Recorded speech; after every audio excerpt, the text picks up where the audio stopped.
बंद हुई नहीं।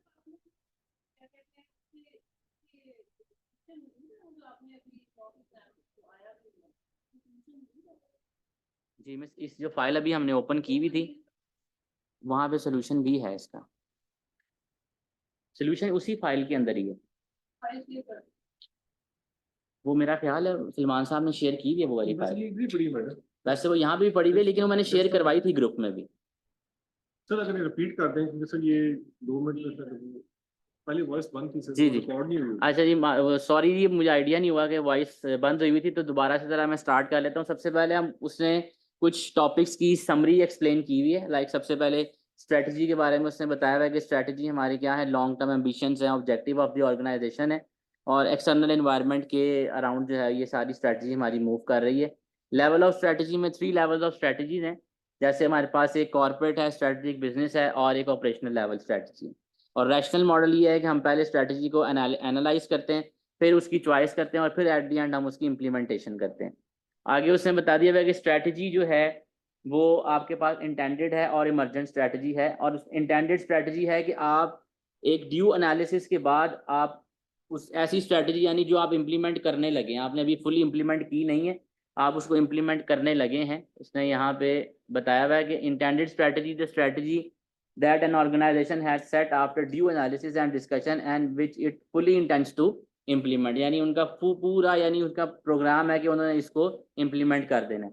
Emergent strategy occurs when individual managers or the manager of a SBU interpret the intended strategy and adopt it to changing external circumstances, यानी emergent strategy को वो उस वक्त adopt करते हैं जिस वक्त environment के अंदर डिफरेंट चेंजेस नजर आती हैं, तो वो उस वक्त इसको अडॉप्ट करते हैं। उसके बाद वो बता रहा है जी कि हम when looking at the competitive aspect of environment of the organisation a useful model is Porter's 5 forces analysis. तो पोर्टर्स 5 फोर्सेस एनालिसिस जो है ये हमने अभी एक हम केस स्टडी करेंगे उसके अंदर भी आएगा। तो 5 फोर्सेस हैं, तो इसकी डिफरेंट 5 फोर्सेस हैं। Like rivalry among competing sellers है, तो उसके अंदर हमने देखना है कि कंपटीशन कि किस तरह है, जिस मार्केट में आप ऑपरेट कर रहे हैं या आप ऑपरेट करने जा रहे हैं वहाँ पे कंपटीशन किस तरह का है। उसके बाद आपके पास उसमें बताएगा वो आपको कि बार्गेनिंग पावर ऑफ सप्लायर है या बार्गेनिंग पावर ऑफ बायर है। ये दोनों अलग-अलग दो उसकी फोर्सेज हैं, जिसमें आपने ये चेक करना है कि इस वक्त बार्गेनिंग पावर ऑफ सप्लायर है मार्केट में या मार्केट में बार्गेनिंग पावर ऑफ सप्लायर है। ये दोनों चीज़ें आपने चेक करनी है। उसके बाद आपने चेक करना है इसकी उसका न्यू एंट्रेंस का आपने चेक करना है कि थ्रेट फ्रॉम न्यू एंट्रेंस जो है वो आपको कितना, यानी अगर आप उस मार्केट में कोई न्यू एंट्रेंट आता है तो उसको हम एंट्रेंट को हमने चेक करना है। तो हम कैसे देखेंगे कि अगर उस मार्केट के अंदर एंटर होना है तो उसकी कैपिटल रिक्वायरमेंट कितनी है। अगर उसकी कैपिटल रिक्वायरमेंट बहुत ज़्यादा है तो हमें पता लगेगा कि यार इसमें चांस है कि कम लोग आगे आएंगे। अगर कैपिटल रिक्वायरमेंट बहुत ज़्यादा है, अगर पैसे बहुत ज़्यादा लगाने पड़ रहे हैं, या अगर कोई ब्रांड नेम पहले से इस्टेब्लिश हुआ हुआ है तो वहाँ पे भी थ्रेट जो है न्यू एंट्रेंस से कम हो जाएगा आपका। अगर आप इकोनॉमीज ऑफ स्केल अचीव कर चुके हैं तो उस केस में भी आपको थ्रेट फ्रॉम न्यू एंट्रेंस लो रहेगा।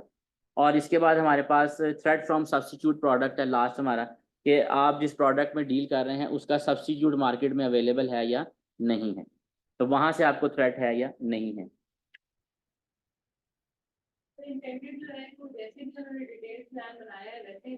उसको उसी तरह यानी वो उसके ऊपर एनालिसिस कर चुके हैं इम्प्लीमेंट करने।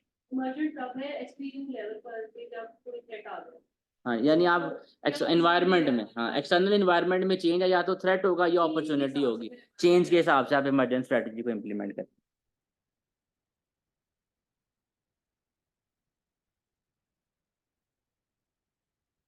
अच्छा जी, अब यहाँ पे आ गया organisations have mandate to perform certain functions, these need to be kept up to date and complied with.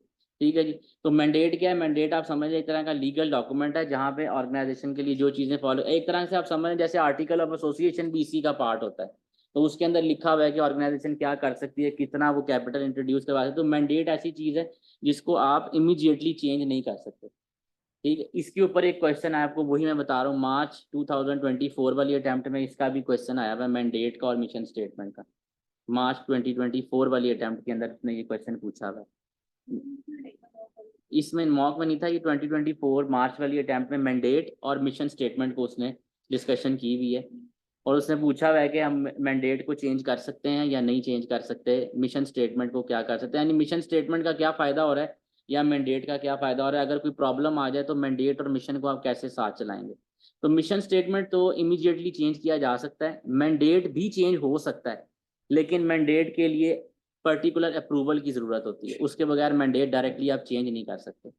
जैसे आर्टिकल ऑफ एसोसिएशन में आपने लिखा हुआ है कि हम इस तरह की प्रोडक्ट में डील करते हैं, तो आप उसी तरह की प्रोडक्ट में डील कर सकते हैं, आप उसको चेंज नहीं कर सकते। उसको फिर आपको पर्टिकुलर अप्रूवल लेके फिर चेंज करवाना था। तो मैंडेट का भी इसी तरह ही है कि पहले अप्रूवल लेंगे फिर वो चेंज हो सकता है, वरना वो चेंज नहीं होगा। ठीक है, एग्जामिनर के साथ जो मेरी बात हुई थी, मेरा मौकफ ये था कि मैंडेट चेंज नहीं हो सकता। तो उसकी डिस्कशन के बाद उन्होंने कहा कि मैंडेट चेंज हो सकता है, लेकिन मैंने उन यही बात डिस्कशन की थी कि इमीडिएटली हम मैंडेट को चेंज नहीं कर सकते। इमीडिएटली मैंडेट चेंज नहीं होता था, बाद में उन्होंने एग्री किया इस बात पे कि इमीडिएटली चेंज नहीं हो सकता, उसके लिए स्पेसिफिक अप्रूवल की जरूरत होती है मैंडेट को चेंज करने के लिए। मिशन ऑर्गेनाइजेशन का मिशन कभी भी चेंज कर सकते हैं। जी जी, मिशन स्टेटमेंट ऑर्गेनाइजेशन जो है वो उसको चेंज कर सकते हैं, क्योंकि ये इंटरनल डॉक्यूमेंट है। मिशन स्टेटमेंट के अंदर आप चेंजेस कर सकते हैं, आप न्यू मिशन स्टेटमेंट बना लें तो मिशन स्टेटमेंट भी आपका चेंज हो सकता है। सबसे पहले ऑर्गेनाइजेशन जो है ना वो वीएन डिफाइन करती है अपना, वीएन के अंडर फिर मिशन आ जाता है, और उसके बाद ऑब्जेक्टिव्स गोल्स वगैरह सारी चीज़, स्ट्रेटजी ऑब्जेक्टिव गोल्स आ जाती हैं। ग्लोबलाइजेशन की बात कर रहा है। Globalisation refer to many ways in which countries are connected by transaction beyond the nation state boundaries. तो ग्लोबलाइजेशन है कि आप अगर बाहर किसी कंट्री में अपनी पर्टिकुलर सब्सिडरी ओपन कर लेते हैं, सब्सिडरी किसी कंपनी को एक्वायर करते हैं, तो वहाँ पे आपको ट्रांजैक्शन वाइज जो है वो प्रॉब्लम आ सकती है, या आप उसको किस तरह से डील करेंगे, तो वो ग्लोबलाइजेशन में आ जाएगा। आगे उसने पेस्टल एनालिसिस की बात की हुई है। तो पेस्टल एनालिसिस जो है वो उसने बताया हुआ है हम मैक्रो एनवायरनमेंट को एनालाइज करने के लिए यूज कर रहे हैं। ठीक है जी, और पेस्ट एनालिसिस जो है उस वो अनेबल करता है आपके लिए अपॉर्चुनिटीज और थ्रेट्स को मार्केट के अंदर। तो एक्सटर्नल फैक्टर, एक्सटर्नल मॉडल है, तो ये अपॉर्चुनिटीज और थ्रेट्स को ही आइडेंटिफाई करेगा। पेस्टल के अंदर हमने पॉलिटिकल देखना है, इकोनॉमिकल इन्वायरमेंट देखनी है, सोशल देखनी है, टेक्नोलॉजिकल देखनी है, लीगल और इन्वायरमेंटल, ये हमने 6 फोर्सेस जो है ये हमने देखनी है पेस्टल के अंदर। सर जैसे अभी हमारे मॉक में भी और अभी जो हमें नई स्टडी मिली है वहाँ पेस्टल गिवन है, और पेस्टल से चीजें कैसे निकालनी है? पेस्टल से पेस्टल परफॉर्म कर लिया हुआ है ना। अब यहाँ पे एक बड़ा अच्छा पॉइंट है कि पेस्टल एनालिसिस परफॉर्म हुआ है। उसने मॉक में सिनेरियो प्लानिंग पूछा है। मैंने जैसे मॉक एग्जाम डिस्कस करते हुए बताया था कि आपसे सिनेरियो प्लानिंग के बारे में पूछ सकता है। तो पेस्टल अगर करके दिया हुआ है उसने, तो 2-3 मॉडल हैं जो पूछे जा सकते हैं। जैसे पेस्टल एनालिसिस दिया हुआ है तो वो आपसे 5 फोर्सेस का नेक्स्ट पूछ सकता है। एक ये है कि पेस्टल गिवन है तो वो आपसे 5 फोर्सेस के ऊपर एनालिसिस करवा सकता है। अगर पेस्टल गिवन है, सिनेरियो प्लानिंग, सिनेरियो एनालिसिस जो है ये हो सकता है। थर्ड नंबर पे हमने एक फ्रेमवर्क पढ़ा था VRIO, वैल्यूएबल, रेयर, इमिटेट और ऑर्गेनाइजेशन। ये VRIO फ्रेमवर्क हमने पढ़ा था, ये टेस्ट हो सकता है, ये वो पूछ सकता है। पेस्टल के ऊपर हम उसमें देख सकते हैं कि जो उसने चीज़ें आइडेंटिफाई की हैं, जो फैक्टर्स उसने आइडेंटिफाई किए हैं एक्सटर्नल फैक्टर, वो ऑर्गेनाइजेशन के लिए वैल्यूएबल हैं, रेयर हैं, इमिटेट हो सकते हैं, या फिर के बाद पहले वो की ड्राइवर्स निकालेगा। हाँ कह सकता है वो आपको की ड्राइवर्स के ऊपर भी सिनेरियो प्लानिंग करेगा। लेकिन सिनेरियो प्लानिंग जब आप करेंगे ना तो आपको की ड्राइवर्स खुद ही आइडेंटिफाई करने पड़ेंगे पहले साथ, फिर आप सिनेरियो प्लानिंग उसके ऊपर करेंगे। 5 फोर्सेस मॉडल इमीडिएटली अप्लाई किया जा सकता है। 5 फोर्सेस, मॉडल में पहला है कि हाँ जी, उसमें हम उसके सारे हम उनके उसकी जो पेस्टल एनालिसिस उसकी जो पॉलिटिकल इकोनॉमिक सबके हिसाब से ओवरऑल देखेंगे। आपने ये नहीं देखना कि आप पहले पॉलिटिकल को अलग डिफाइन कर रहे हैं, उसको अलग नहीं, आपने 5 फोर्सेस यानी पेस्टल परफॉर्म कर दिया उसने, उसके बाद आप 5 फोर्सेस का पूछा जा सकता है। अब वो जिन चीज़ों का जिक्र पेस्टल में कर रहा होगा, ऑब्वियसली वो सारी कंडीशंस आपको पीछे भी नजर आ रही होंगी क्वेश्चन के अंदर, यानी जो केस स्टडी गिवन होगी उससे पीछे एग्जिबिट में आपको वो सारी चीज़ें नजर आ रही होंगी, वहीं पे आपने 5 फोर्सेस अप्लाई करके देखना है सारा। 5 फोर्सेस अप्लाई हो सकता है, VRIO फ्रेमवर्क अप्लाई हो सकता है। सो पब्लिक सेक्टर की क्या चीज की होगी, सो जो थोड़ा पब्लिक सेक्टर फोकस है जो पेस्टल VRIO फ्रेमवर्क जो है वो पब्लिक सेक्टर से रिलेटेड ही है ज़्यादा वैल्यू उसमें। आपने क्योंकि आपने ये देखना ना पेस्टल परफॉर्म हुआ है ना एक्सटर्नल इन्वायरमेंट से रिलेटेड है, जी सर। तो उससे कनेक्टेड चीजें सारी आपसे वही पूछ सकता है वो। ठीक है जी। हाँ, ठीक। उस आपसे उसने कोई भी चीज पूछनी है ना, तो वो एक्सटर्नल एनवायरनमेंट से कनेक्टेड ही पूछ सकता है, वो इंटरनल की तरफ नहीं जाएगा। एक इसमें हो सकता है कि मेरा मेरा डाउट, मुझे लग रहा है कि मैकेंजी जो 7S मॉडल है ना, वो भी शायद इसके साथ अप्लाई हो सकता है, और इसी के ऊपर मैंने अभी वर्किंग करनी है। लेकिन मेरा आइडिया है कि मैकेंजी का जो 7S मॉडल है तो वो भी अप्लाई हो सकता है। पेस्टल गिवन हो तो मैकेंजी 7S मॉडल भी अप्लाई किया जा सकता है। मार्च 2024 में उसने ये मैकेंजी 7S मॉडल भी एक क्वेश्चन में पूछा है, लेकिन वहां उसने वो नहीं किया हुआ, उसने नाम लेके पूछा हुआ रिक्वायरमेंट में 7S मॉडल। जहाँ जहाँ वैसे क्वेश्चन में वो दे रहा है, जी आगे वर्कबुक को दे रहा है कि पेस्टल के ऊपर आप ये आगे निकाल सकते हैं, जी जी, पेस्टल के बाद आप ये निकाल सकते हैं। उसने लिखा हुआ होगा 5 फोर्सेस का, VRIO फ्रेमवर्क का, मेरा ख्याल लिखा हुआ होना चाहिए इन चीज़ों के ऊपर। तो मैकेंजी ये लिखा है। effective strategy से है, ये पेस्टल के मॉडल। हाँ लेकिन मुझे है कि लग सकता है, मैंने ये इसके ऊपर ज़रा थोड़ी सी वर्किंग करनी है अभी। ये ऐसा मैकेंजी का मॉडल है। मैकेंजी ये तो 9 बॉक्स है। नहीं नहीं, ये नहीं है सर, ये नहीं है, ये कुछ और है। मैकेंजी का 7S मॉडल ये और है, 7S स्ट्रेटजी स्किल्स वगैरह होंगे। ये है। हाँ ये वाला strategy structure system style staff skills and subordinate goal, ये मुश्किल ही अप्लाई होगा, क्योंकि ये सारी चीज़ें जो है ये इंटरनली आ जाएंगी, ये इंटरनली आ जाएंगी, इनकी इसका मुश्किल चांस है। जो मैंने आपको 4 चीज़ें बताई ना, या तो वो 5 फोर्सेस पूछेगा पेस्टल के बाद, या VRIO फ्रेमवर्क पूछेगा, क्योंकि 5 फोर्सेस और VRIO फ्रेमवर्क दोनों आपको कंपैटिटिव एज के बारे में बता रहे हैं। भी आपकी एक्सटर्नल एनवायरनमेंट इन्वॉल्व होती है, पेस्टल से रिलेटेड नहीं, मार्केट नहीं होगा मिस, मार्केट सेगमेंटेशन नहीं होगा,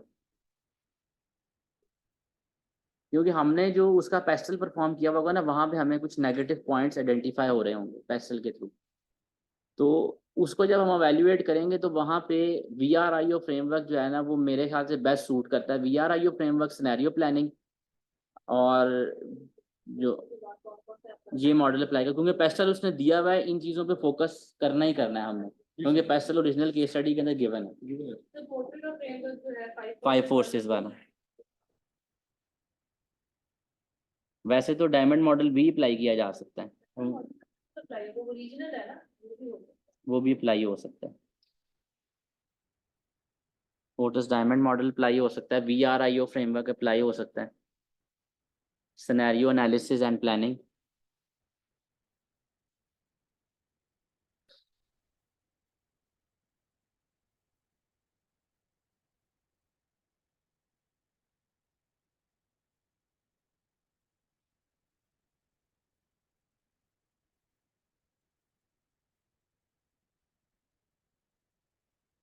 अच्छा जी, नेक्स्ट उसने लाइफ साइकिल का एनालिसिस बताया हुआ है। तो लाइफ साइकिल जो है वो आपने देखना है कि आपका प्रोडक्ट जो है वो किस स्टेज के ऊपर है, यानी आपका जो प्रोडक्ट है वो आपकी न्यू स्टेज पे है। उसने यहाँ पे बॉर्न लिखा हुआ है, इंट्रोडक्शन स्टेज है, ग्रोथ, मेच्योरिटी और डिक्लाइनिंग स्टेज है। तो ये इसके बारे में पूछा जा सकता है। ये लाइफ साइकिल का मॉडल जो है ये आगे कनेक्टेड होता है BCG के साथ, फिर आगे आपका वो कर सकते हैं। सॉर्ट और टोज एनालिसिस भी हो सकता है, short analysis and toes analysis भी होता है, लेकिन उसमें एक प्रॉब्लम आएगी शॉर्ट या टोज के अंदर, क्योंकि पेस्टल एनालिसिस ने ना सिर्फ एक्सटर्नल इन्वायरमेंट को देखा हुआ होगा, शॉर्ट इंटरनल को भी देखेगा। शॉर्ट जो है वो इंटरनल है उसको भी देख रहा होगा। टोज एनालिसिस के अंदर भी शॉर्ट, टोज एनालिसिस पर्टिकुलरली वहां अप्लाई होगा जहां पे शॉर्ट या तो परफॉर्म हुआ होगा, या वो आपसे पहले शॉर्ट परफॉर्म करवाएगा फिर उसके ऊपर टोज एनालिसिस परफॉर्म करवाएगा। ये ACCA के एक दफ़ा पेपर में ऐसा हुआ है कि उसने पहले शॉर्ट एनालिसिस परफॉर्म करवाया और उसके बाद उसने मूव करके उसी पॉइंट पे टोज एनालिसिस भी पूछा हुआ है। तो शॉर्ट एनालिसिस होगा तो टोज एनालिसिस हो सकता है, या तो ये दोनों रिक्वायरमेंट्स होंगी, या शॉर्ट गिवन होगा तो टोज परफॉर्म करना होगा। आगे डायमंड मॉडल है। डायमंड मॉडल के लिए हमारे पास जो उसकी फोर्सेस हैं, कंपेटिटिव एडवांटेज के लिए हमारे पास जैसे उसने आपके पास दिया हुआ है कि फैक्टर कंडीशंस आपने देखनी है, डिमांड कंडीशंस देखनी है। फैक्टर कंडीशन के अंदर हम देखते हैं कि उनके पास इंफ्रास्ट्रक्चर किस तरह का है, नेचुरल रिसोर्सेज किस तरह के हैं उनके पास, तो ये सारी चीज़ें देखनी है। एडवांस फैक्टर्स के अंदर आपने देखना है टेक्नोलॉजी वगैरह का वो किस तरह से कर रहे हैं। और उसके बाद साथ ही उसमें आपके पास डिमांड कंडीशन है, तो आपने प्रोडक्ट की डिमांड देखनी है कि वहाँ पे कंडीशन सपोर्ट कर रही हैं या नहीं कर रही हैं। और उसके बाद आपके पास firm strategy, structure and rivalry का एक पार्ट है कि आपने देखना है कि फर्म जो है वो क्या स्ट्रेटजी अडॉप्ट करेगी कम, और उनका स्ट्रक्चर क्या होगा, वो डेट बेस रहेंगे या वो इक्विटी बेस वहाँ पे रहेंगे कि जहाँ मूव करने लगे हैं। और उसके बाद उन्होंने देखना है कि कंपटीशन वहाँ पे किस तरह का है। तो ये सारी, और उसके बाद रिलेटेड एंड सपोर्टिंग इंडस्ट्री के उस जगह के ऊपर रिलेटेड एंड सपोर्टिंग इंडस्ट्री वहाँ पे मौजूद है या नहीं मौजूद है। तो इसका मेन पर्पस क्या होता है सर? पोर्टर्स डायमंड मॉडल का यानी कंपेटिटिव एज चेक करना है नेशंस का, एज ऑफ नेशंस। यानी आप अगर मूव करने लगे हैं एक कंट्री से दूसरी कंट्री में, तो वहां पे पोर्टर डायमंड मॉडल जो है वो आपको एडवांटेज प्रोवाइड करेगा, वहां पे आप इसको अप्लाई कर सकते हैं। Scenario analysis and planning are useful tool for organisation when high level of uncertainty are arising for complexity and dynamics. यानी सिनेरियो प्लानिंग हम उस वक्त प्रोवाइड अलाउ करते हैं जब आपके पास हाई लेवल ऑफ अनसर्टेनिटी आपको मार्केट में नजर आ रही हो। ठीक है, इसीलिए मैंने कहा है कि पेस्टल में अगर नेगेटिव पॉइंट्स ज़्यादा शो हो रहे होंगे, नेगेटिव पॉइंट पेस्टल ज़्यादा शो कर रहा होगा, तो वहाँ सिनेरियो प्लानिंग अप्लाई हो जाएगा, क्योंकि एनवायरनमेंट कॉम्प्लेक्स होगी तो वहाँ फॉरेन पेस्टल आप ये सिनेरियो अनसर्टेनिटी जहाँ ज़्यादा होगी वहाँ सिनेरियो प्लानिंग आपने अप्लाई कर देना, वहाँ पे लगेगा। और वहाँ पे क्वेश्चन पूछे आप लोगों के लिए सबसे बड़ा एडवांटेज ये है कि वो कोई भी मॉडल वगैरह जो है ना वो छुपा के नहीं पूछता, वो नाम लेके पूछता है मॉडल का कि आपने इस मॉडल को रेफर करना, तो वो एक लिए आप लोगों के लिए थोड़ी आसानी है। आगे उसने बता दिया वह वर्क बुक्स, ये वर्क बुक 2 को उसने अब कुछ टॉपिक उसने वहाँ से पिक किए हैं। तो रिसोर्स बेस्ड व्यू उसने बता दिया वह, यानी ये एम्स मॉडल है, इंटरनल मॉडल उसने बताया हुआ है, इंटरनल एनालिसिस है ये। The resource based view of an organisation start from the premise that an organisation performance is determined by the resources it has at its disposal.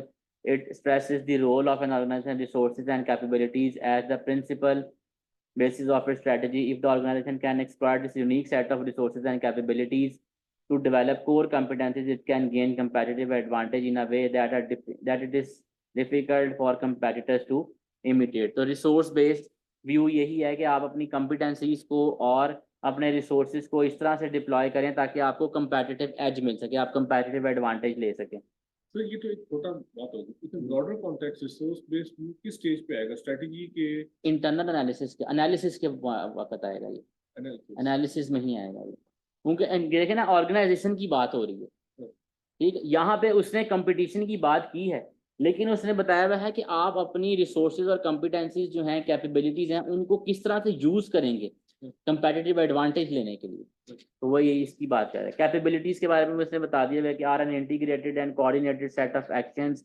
Taken to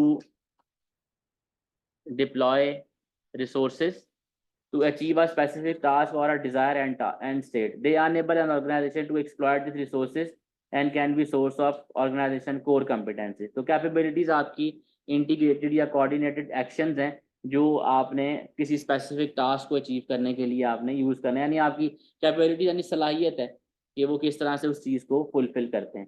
VRIO framework अभी हम जिक्र कर रहे थे, VRIO framework वही valuable, rare, imitable and whether the organization can exploit the resources. तो आपने ये देखना है कि आपके पास जो मॉडल है वो वैल्यूएबल है, रिलायबल है या रेयर है, और इमिटेट तो नहीं हो सकता, कॉपी हो सकता है या नहीं हो सकता, या ऑर्गेनाइजेशन रिसोर्सेज को एक्सप्लॉइट करके क्या कंपेटिटिव एडवांटेज हासिल कर सकती है। असल में VRIO फ्रेमवर्क के बारे में अगर स्ट्रेट आपसे पूछे तो स्ट्रेट यही है कि आपने कंपेटिटिव एडवांटेज देखना है कि आपको मिलेगा या नहीं मिलेगा।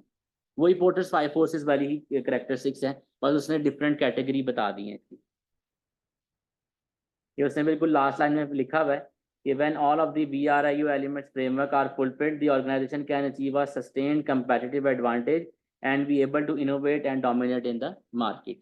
तो ये आपको एडवांटेज प्रोवाइड करता है अगर इसके चारों चीज़ें फुलफिल हो जाएं। तो यहाँ से आपसे वो टेबल भी बनवा सकता है इसका, कि आप इसका टेबल बनाएं और ये डिफरेंट रिसोर्सेज हैं, डिफरेंट चीज़ें हैं, तो ये फुलफिल कर रही हैं उन चीज़ों को या नहीं फुलफिल कर रही, कि आपके पास जो रिसोर्स है वो वैल्यूएबल है, रेयर है, इमिट कॉपी तो नहीं हो सकता, या ऑर्गेनाइजेशन अपने रिसोर्सेज को एक्सप्लॉइट करके उसको। ऑर्गेनाइजेशन वाला जो है वो मेजॉरिटी हर केस में आपको यस ही नजर आएगा, क्योंकि ऑर्गेनाइजेशन अपने रिसोर्सेज को यूज करेगी, एक्सप्लॉइट करेगी, तो ही कंपेटिटिव एडवांटेज आप ले सकेंगे। ये यस ही होता है। वैल्यूएबल भी मेजॉरिटी रिसोर्सेज जो है वो वैल्यूएबल होते हैं, उसी के ऊपर वो पूछता है। असल प्रॉब्लम जो आती है वो रेयर और इमिटेट के ऊपर होता है कि या ये रेयर है या कॉपी तो नहीं हो सकता, तो इसमें आपने देखना होता है बस। मेजर प्रॉब्लम जो है वो इन्हीं दो में आती है हमें। अच्छा, ये जैसे इसी पॉइंट पे तो ये मुझे बड़ा लगता है जैसे कमर्शियलाइज एंटिटी, जैसे कमर्शियल चीज उसके बारे में है ये, पब्लिक सेक्टर के ऊपर जो कोई इदारे की वर्किंग के ऊपर इसका स्कोप कम लगता है। नहीं, जो सर्विसेज हैं सर, कोई सर्विसेज अगर प्रोवाइड कर रहा है पब्लिक सेक्टर इदारा, अच्छा, तो उसकी सर्विसेज को चेक किया जा सकता है, कि वो रेयर है या वैल्यूएबल है, चेक हो किसी सकता और ने तो करनी नहीं सर। है। हाँ जी, तो ये वीआर और ये फ्रेमवर्क आप अप्लाई कर सकते हैं इस पर, पब्लिक सेक्टर में भी अप्लाई हो सकता है। आगे उसने स्ट्रेटेजी कैपेबिलिटीज का बता दिया हुआ है कि are the capabilities that contribute to the organisation competitive advantage over other organisation और the ability to perform at the level required to survive and prosper. Resource audit, तो उससे बता दिया गया कि identify and classify resources that an organisation owns और can access to support its strategy. Resources are physical, financial, human and intellectual capital. इसको जरा explain कर दें सर, रिसोर्स ऑडिट मतलब ये कोई हम प्रैक्टिकल ऑडिट कर रहे हैं या हम रिसोर्स ऑडिट का मतलब है कि आपके पास जो रिसोर्सेज हैं उनका वो ऑडिट करना चाह रहे हैं, रिसोर्सेज का। अब रिसोर्सेज के अंदर आपके पास फिजिकल रिसोर्सेज हैं, तो फिजिकल रिसोर्सेज क्या है आपके पास? फिजिकल रिसोर्सेज में आपके पास टेंजिबल एसेट्स हैं आपके सारे, ठीक हो गया। उसके बाद फाइनेंशियल रिसोर्सेज में आपके पास पैसा है सारा, मनी आ जाएगी यहाँ पे। ह्यूमन के अंदर आपके पास मैन पावर आ जाएगी। इंटेलेक्चुअल के अंदर आपके पास इंफ्रास्ट्रक्चर और ये सारी चीजें आ जाएंगी। तो ये इन चीजों के ऊपर है रिसोर्स ऑडिट के ऊपर, यानी इसके ऊपर एम्स मॉडल अप्लाई होता है। वैसे उसने यहाँ एम्स मॉडल का जिक्र नहीं किया हुआ, यहाँ पे रिसोर्स ऑडिट के नाम से ही आपको मॉडल मिलेगा जहाँ पे उसने ये सारी डिस्कशन की हुई होती है। तो हम अगर हम सब वो केस स्टडी में वो हम कहते हैं जी रिसोर्स ऑडिट करें तो हम क्या कहेंगे, मतलब क्लासिफाई तो कर लिया तो कहेंगे ये ठीक नहीं है, मतलब ऑडिट्स तो मुराद होता है ना, आप बताएं कि ये डेफिशिएंट है या नहीं है, उस किस्म की बात करते हैं।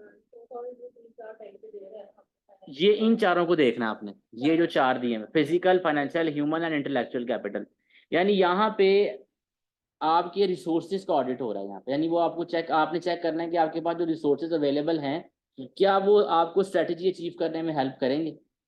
इन चीज़ों पे हमने देखना, यानी इन चारों को, ठीक है। क्योंकि आपके पास अगर फिजिकल रिसोर्सेज, फाइनेंशियल रिसोर्सेज हैं और आपके पास ह्यूमन रिसोर्सेज नहीं अवेलेबल हैं, तो आप उनको कैसे जो है वो अप्लाई करेंगे स्ट्रेटजी को अचीव करने के लिए। इस तरह से स्ट्रेटजी से रिलेटेड ही आपने हर चीज में ये ध्यान रखना है, आपने रिलेट स्ट्रेटजी के साथ ही करना है।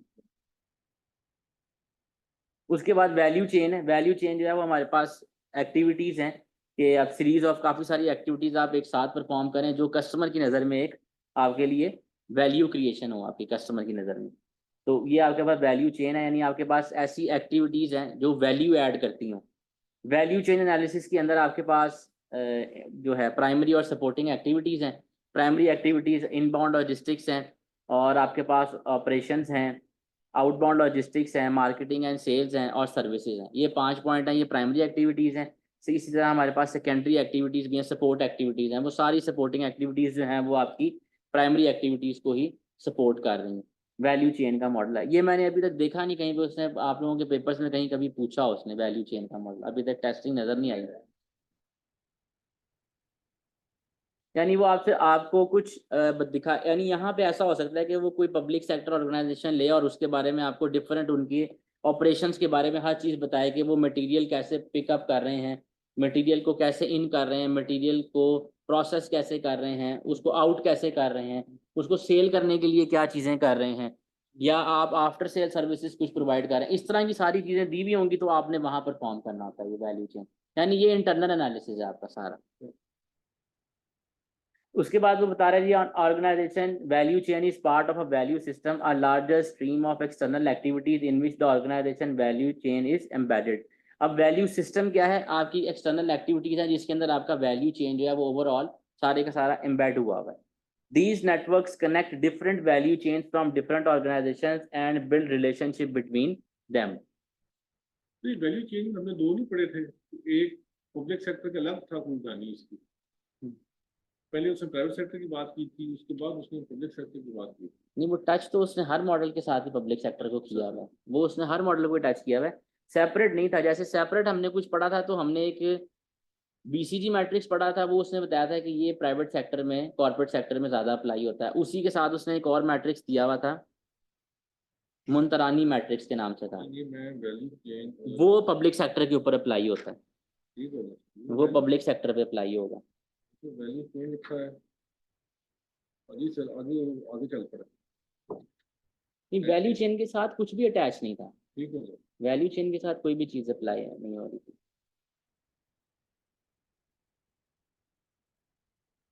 आगे वैल्यू ड्राइवर्स हैं। Value drivers are the factors that have most influence on the cash generating capability of an organisation. यानी कंपनी की कैपेबिलिटीज कैसी हैं, वो कब किस तरह से वो कैश जनरेट कर सकते हैं थ्रू वैल्यू, यानी कौन कौन से ड्राइवर्स होंगे जिनके थ्रू आप वैल्यू क्रिएट करेंगे, कैश को जनरेट करेंगे।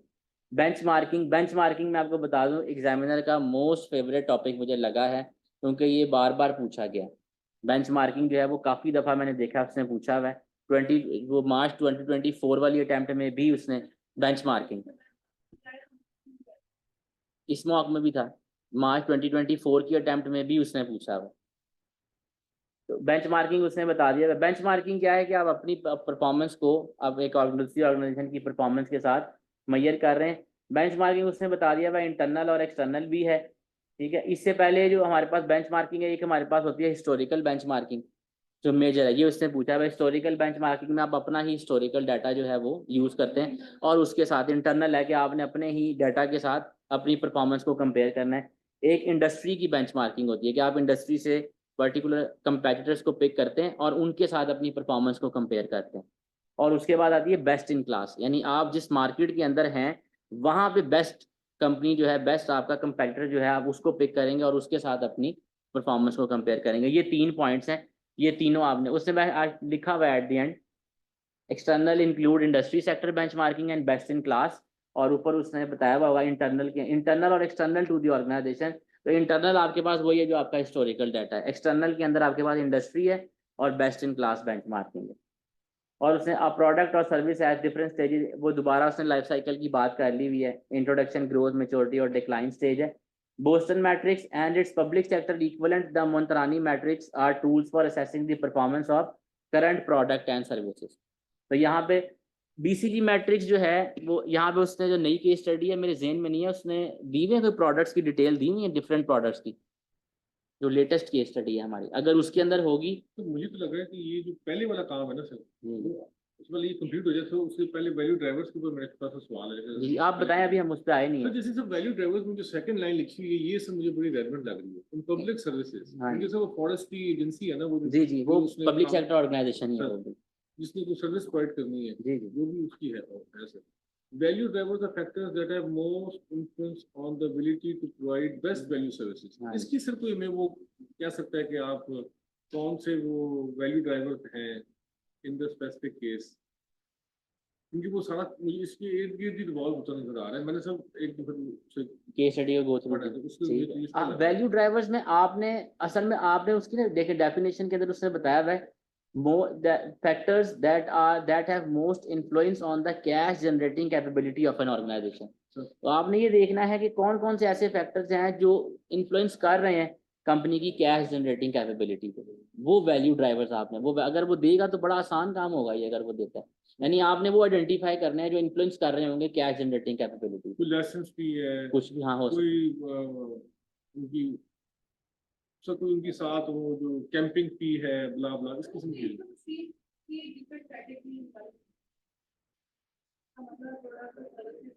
है।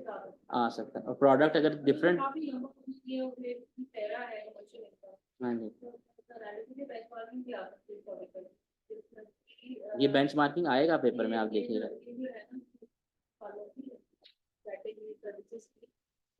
दी हुई है, बेंचमार्किंग का जिक्र किया था उसने।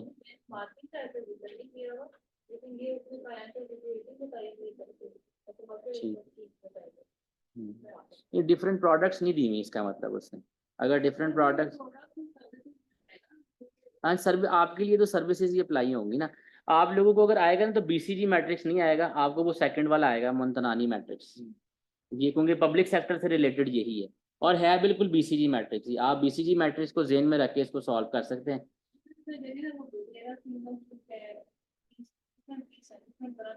ठीक है,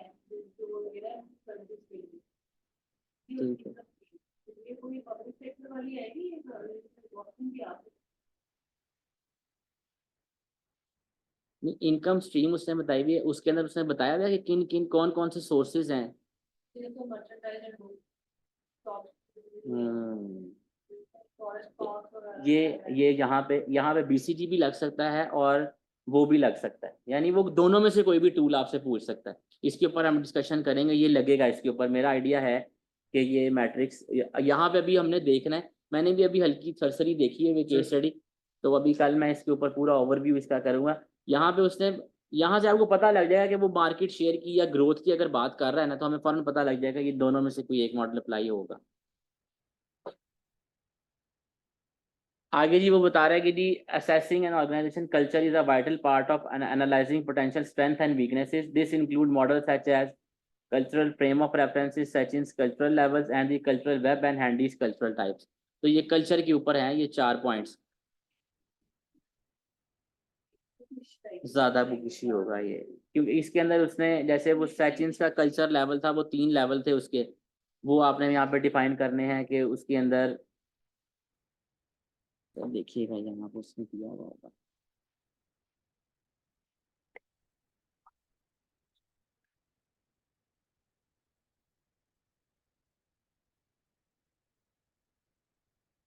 ये आ गया। हाँ जी, ये देखें ना, वैल्यूज़ हैं, जैसे वो सचिन का कल्चरल लेवल उसने बताया हुआ है, तो वैल्यूज़ हैं, बिलीव्स हैं, बिहेवियर है and taken for granted assumptions हैं। तो ये चीज़ें स्ट्रेट फॉरवर्ड ज़्यादा टेस्ट हो सकती हैं। Cultural frame of reference national and regional culture है, ऑर्गेनाइजेशन फील्ड है, ऑर्गेनाइजेशनल फंक्शनल और डिवीजन है, और इंडिविजुअल कल्चर है, ये उसने दिया हुआ है। और कल्चरल वेब आएगा आगे, उसमें अंदर ritual and routine, stories, symbols, ये सारी चीज़ें आ जाएंगी। और कल्चरल टाइप के अंदर जो है वो आपके पास power, role, task and personal culture जो है। कल्चर के ऊपर भी क्वेश्चन मार्च 2024 वाली अटैम्प्ट में आपको मिल जाएगा। तो ये कल्चर वाला क्वेश्चन भी वहाँ पे उसने एक टेस्ट किया हुआ है। छोटा थोड़ा सा पार्ट है, 6-7 नंबर का, लेकिन टेस्टिंग हुई भी है। आगे आपके पास स्टेक होल्डर मैपिंग आ गई हुई है। तो स्टेक होल्डर मैपिंग जो है, यहाँ पे वही आपने चेक करना है कि स्टेक होल्डर जो है वो, आपने एक काम करना है, आपने केस स्टडी अब जब दोबारा पढ़नी है ना, एक दफ़ा कल का दिन आप लोगों ने एक दफ़ा रीड करनी है। आपने काम ये करना है, आपने देखना है कि जो ऑर्गेनाइजेशन है उसके स्टेक होल्डर्स आपने आइडेंटिफाई कर लेने। हो सकता है स्टेक हो, क्योंकि स्टेक होल्डर तो आपको हर केस स्टडी के अंदर मिलेंगे ही, ऐसा नहीं हो सकता स्टेक होल्डर्स ना हो किसी भी केस स्टडी में। तो स्टेक होल्डर के ऊपर क्वेश्चन आ सकता है, और स्टेक होल्डर की मैपिंग नहीं पूछेगा तो वो कुछ और थोड़ा बहुत पूछेगा, लेकिन मैपिंग पूछ सकता है वो। आपने काम करना है, आपने स्टेक होल्डर आइडेंटिफाई कर लेने हैं, ताकि आपको उसमें भी बड़ा फायदा होगा। कोई और आंसर भी आप लिख रहे होंगे तो उसमें स्टेक होल्डर का रेफरेंस देना आपके लिए आसान हो जाएगा। ये वर्कबुक नहीं है ना सर? वर्कबुक 2 ही चल रही है यार। इसमें हमने पढ़ा था कि वो जो हाई इम्पैक्ट, हाई हाँ जी, लो इम्पैक्ट और लो पावर, हाई हाँ इम्पैक्ट, जी, बिल्कुल वही है, ये सारा स्टेक होल्डर मैपिंग का वैल्यू और पब्लिक वैल्यू, वो दोबारा उसी पे आ गया। फिर शॉर्ट एनालिसिस है कि आपने असेस करनी है strength, weaknesses, opportunities and threats. तो उस मैट्रिक्स के अंदर आपने कंपनी की जो स्ट्रेंथ और वीकनेसेस और अपॉर्चुनिटीज और थ्रेट्स का लिंकेज क्रिएट करना है, यानी कि किस तरह से आप अपनी वीकनेसेस को कन्वर्ट करेंगे अपनी स्ट्रेंथ के अंदर, ठीक है जी, और आप अपने थ्रेट्स को कन्वर्ट करेंगे अपॉर्चुनिटीज के अंदर। तो ये सारा जो है ये टोज मैट्रिक्स के अंदर आ जाएगा। उसके बाद मिशन और विजन की बात हो रही है। मिशन आपका वही है, क्या कहते हैं, मिशन आपका है कि आप एग्जिस्ट इस वक्त अपने आप की, आपकी एग्जिस्टेंस क्या है इस वक्त, और विजन जो है वो आपको बता रहा है कि आपका फ्यूचर किस तरह से होगा, तो फ्यूचर की स्टेट आपकी डिफाइन कर रहा है। गैप एनालिसिस जो है वो आपकी किसी स्ट्रेटजी के अंदर आप चेक कर सकते हैं कि उसके अंदर गैप आ रहा है या नहीं आ रहा है, यानी गैप कहाँ पे आ रहा है और आप उसको फुलफिल किस तरह से कर सकते हैं। Gap in strategy. हाँ जी, गैप वो ऑब्वियस है, आपने एक स्ट्रेटजी डिफाइन कर दी हुई है और आपने मूव करना शुरू कर दिया हुआ है, और आपने सेंटर में जाके चेक कर लेना है, एवेल्युएट कर लेना है कि हम कहाँ पे हैं और किस तरह से हम उस स्ट्रेटजी को ओवरकम कर सकते। 2024 में भी आया हुआ, मॉक में भी है, इसमें भी 2023 की अटैम्प्ट में भी आया हुआ है। मार्च 2024 वाली अटैम्प्ट जो है उसके अंदर भी गैप एनालिसिस का एक पार्ट है। और उसके बाद आपके पास स्ट्रेटेजिक ड्रिफ्ट है, ये भी आएगा। जो स्ट्रेटेजिक ड्रिफ्ट है तो ये आपको इससे पता लग जाएगा कि ये भी जो है ना वो पेस्टल के बाद पूछा जा सकता है, पेस्टल के आगे के ड्रिफ्ट, कि आपकी जो स्ट्रेटजी है वो फेल हो गई है इन्वायरमेंट चेंज की वजह से उसको एड्रेस करने में, तो ये वो ड्रिफ्ट वाला पार्ट भी पूछा जा सकता है।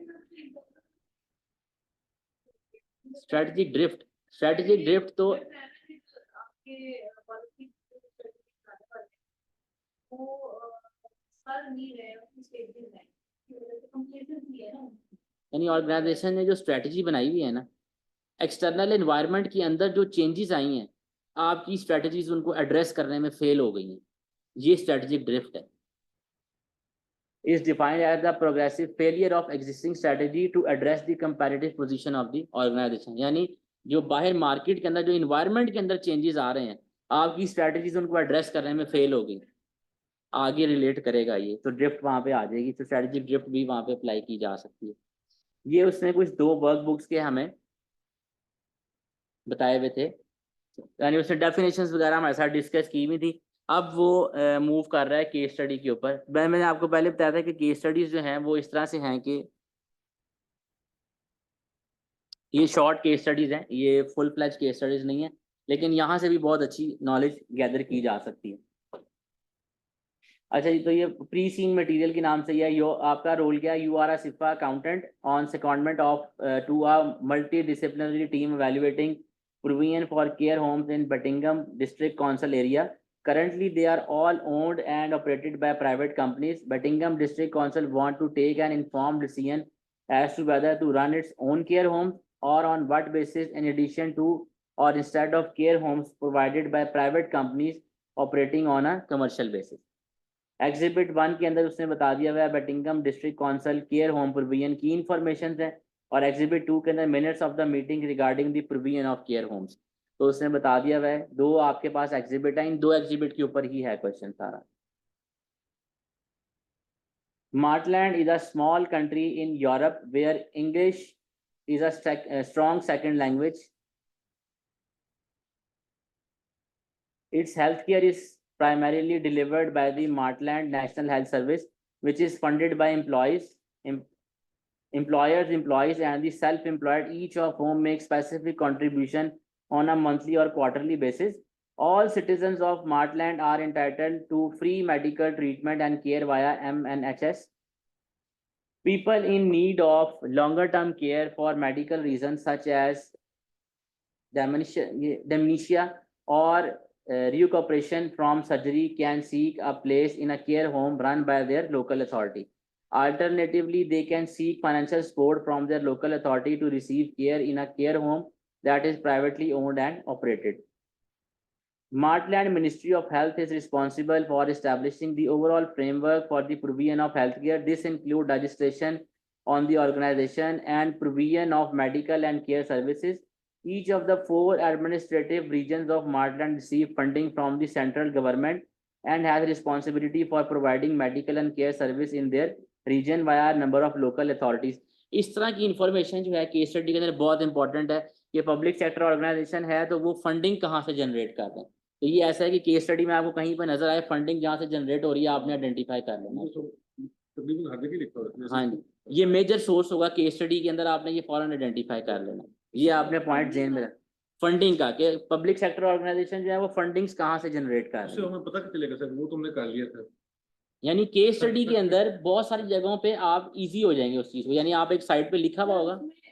इससे मेरा ख्याल से अगर हम आइडेंटिफाई कर लेंगे तो फंडिंग इसका ये होगा फायदा, जैसे जो मैट्रिक्स है मॉडल आ रही है उसमें उसने लिखा है कि पब्लिक फंड में इसका क्या लेवल ऑफ इंटरेस्ट है, हाई स्पेक्ट्रम पर आती है, लोअर में आती है, किस तरह का है, तो उस मैट्रिक्स के अंदर हम अप्लाई कर सकते हैं। दूसरी बात है पावर टू इंटरेस्ट मैट्रिक्स में आपका अप्लाई होगा स्टेक होल्डर मैपिंग के अंदर आप अगर गवर्नमेंट इन्वॉल्व हो रही है किसी आपकी पर्टिकुलर सर्विस, और पब्लिक सेक्टर में गवर्नमेंट ने आना ही है, तो गवर्नमेंट स्टेक होल्डर होगी तो उसके अंदर पावर और इंटरेस्ट आपको गवर्नमेंट का देखना पड़ेगा। तो गवर्नमेंट अगर फंड प्रोवाइड कर रही है तो ऑब्वियसली गवर्नमेंट की पावर ज़्यादा ही होगी उस केस में। इंटरेस्ट बेशक उनको उतना ना ले रहे हो, लेकिन पावर तो वो रखेंगे उस वक्त, क्योंकि वो हॉट बॉक्सेस हैं, बैक ड्रॉर इश्यूज, वो डॉग प्रोडक्ट वाले हैं सारे। ये भी पेस्टल की बात नहीं, आपने इस चीज से डिफरेंशिएट रखना है कि पेस्टल एनालिसिस जो है ना वो एनालिसिस वाला पोर्शन है, वो एनालिसिस वाला पोर्शन है। ये बीसीजी वाली जो हम बात कर रहे हैं ना, ये हम बाहर निकल आए हैं एनालिसिस वाले से, ये चॉइस वाली ऑप्शन आ जाती है। ये हाँ, ये मैट्रिक्स जितने भी हैं, जैसे हमारे पास आया था स्ट्रेटजी क्लॉक आया था, और उसके बाद हमारे पास आ गया था बीसीजी मैट्रिक्स था, और प्रोडक्ट लाइफ साइकिल था, ये मोंतनारी मैट्रिक्स है, ये सारे जो है ना ये चॉइस में, एंड्स मैट्रिक्स जो है ये भी चॉइस वाले पोर्शन में आ जाता है कि हमने अब स्ट्रेटजी की चॉइस कर रहे हैं हम। तो ये उस फैक्टर उस फेज में फॉल करता है, तो वहां पे पेस्टल के साथ उसका लिंकेज नहीं क्रिएट होगा कोई भी। आगे वो बता रहा है जी, residents in care homes can be self funded और funded by their local authority. In care homes with primarily local authority funded residents revenue are invariably lower than total cost, which threatens the sustainability of these homes. In mixed home, analysis indicate that the gap between local authority fee and cost is largely offset by the higher fee charged to self-funded residents. Buckingham District Council is a local authority located in the central region of Martland. It used to own and manage its own care home, but 10 years ago, the council closed some homes and transferred the remainder into private ownership. Since then, additional privately owned care homes have opened. Many of these care homes perform to a high standard, but Martland Care Quality Authority has recently put several care homes on red alert as they have been deemed inadequate, in some cases putting residents at risk.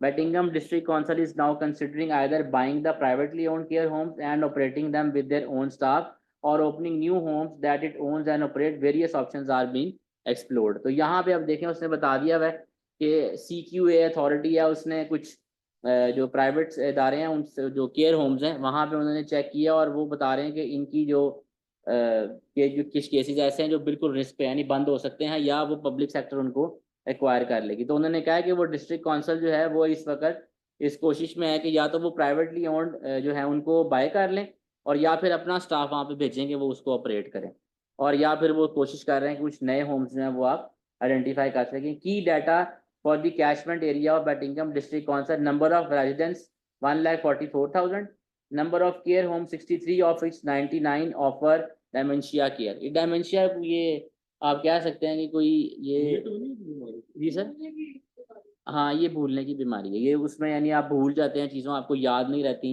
यानी आपको कुछ mentally disturbance रहती है, depression वगैरह इस तरह की cases में आ जाएगी।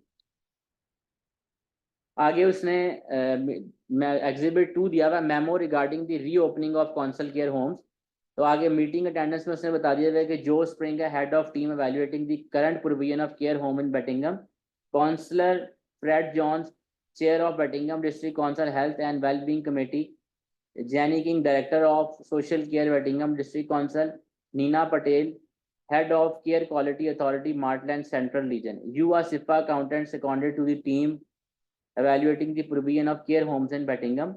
Agenda उसने लिखा हुआ review current provision of care homes in the Buckingham District Council catchment area, discuss options for the future provision of care homes. अब आप देख सकते हैं कि ये जितने भी लोग मीटिंग अटेंड कर रहे हैं ना, ये सारे स्टेक होल्डर हैं, ये सारे स्टेक होल्डर हैं। इसका मतलब है स्टेक होल्डर पे भी क्वेश्चन हो सकता है कि शायद हो इसके ऊपर। तो इस तरह की जो हमारे पास इंफॉर्मेशन है वहां से हम स्टेक होल्डर वाली ऑप्शन कर सकते हैं। अब उसने आगे समरी बता दी हुई है। There are currently 63 care homes, of which 29 accept residents with dementia. These homes are all owned and run by private companies. Some of them are part of a large chain of care homes in Martland Residential Care INC. The private companies are driven by the profit motive, which can result in a home being operated with the bare minimum staff or resident ratio, staff employee on minimum wage, a limited number of activities being offered to residents. The Care Quality Authority has put 20 care homes in the council area on a red alert. This is for a variety of reasons, but the underlying issue are inadequate staffing and thus inadequate care of residents. तो उन्होंने अब reason बता दिए कि red alert पे वो किस वजह से हैं कि स्टाफ सही नहीं है और वो केयर अच्छी प्रोवाइड नहीं कर रहे हैं। The council used to have its own care homes, but these were closed 10 years ago.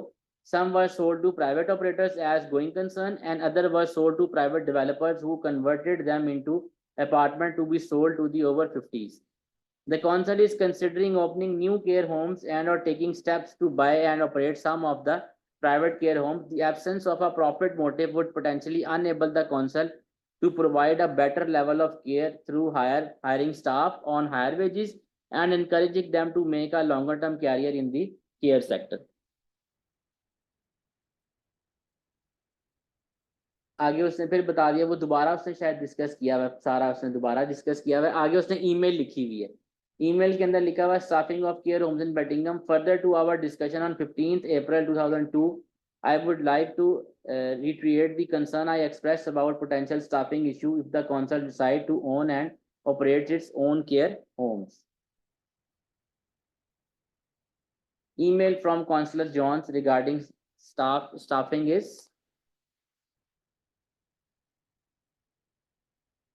issues.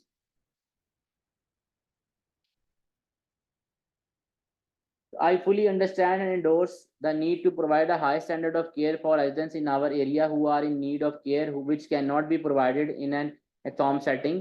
However, the reason why Buckingham District Council closed or transferred care homes 10 years ago was precisely because they were expensive to run and it was hard to find suitable and committed staff. I recall that there was always a high turnover of care staff. Privately owned and operated care homes often use staff brought in directly from India and the Philippines, but new restrictions on immigration to Martland will make these countries a less reliable source of staff. In addition, other European countries such as Malta are attracting care and medical staff from India and the Philippines, and it will be hard to compete as they are offering very favorable conditions.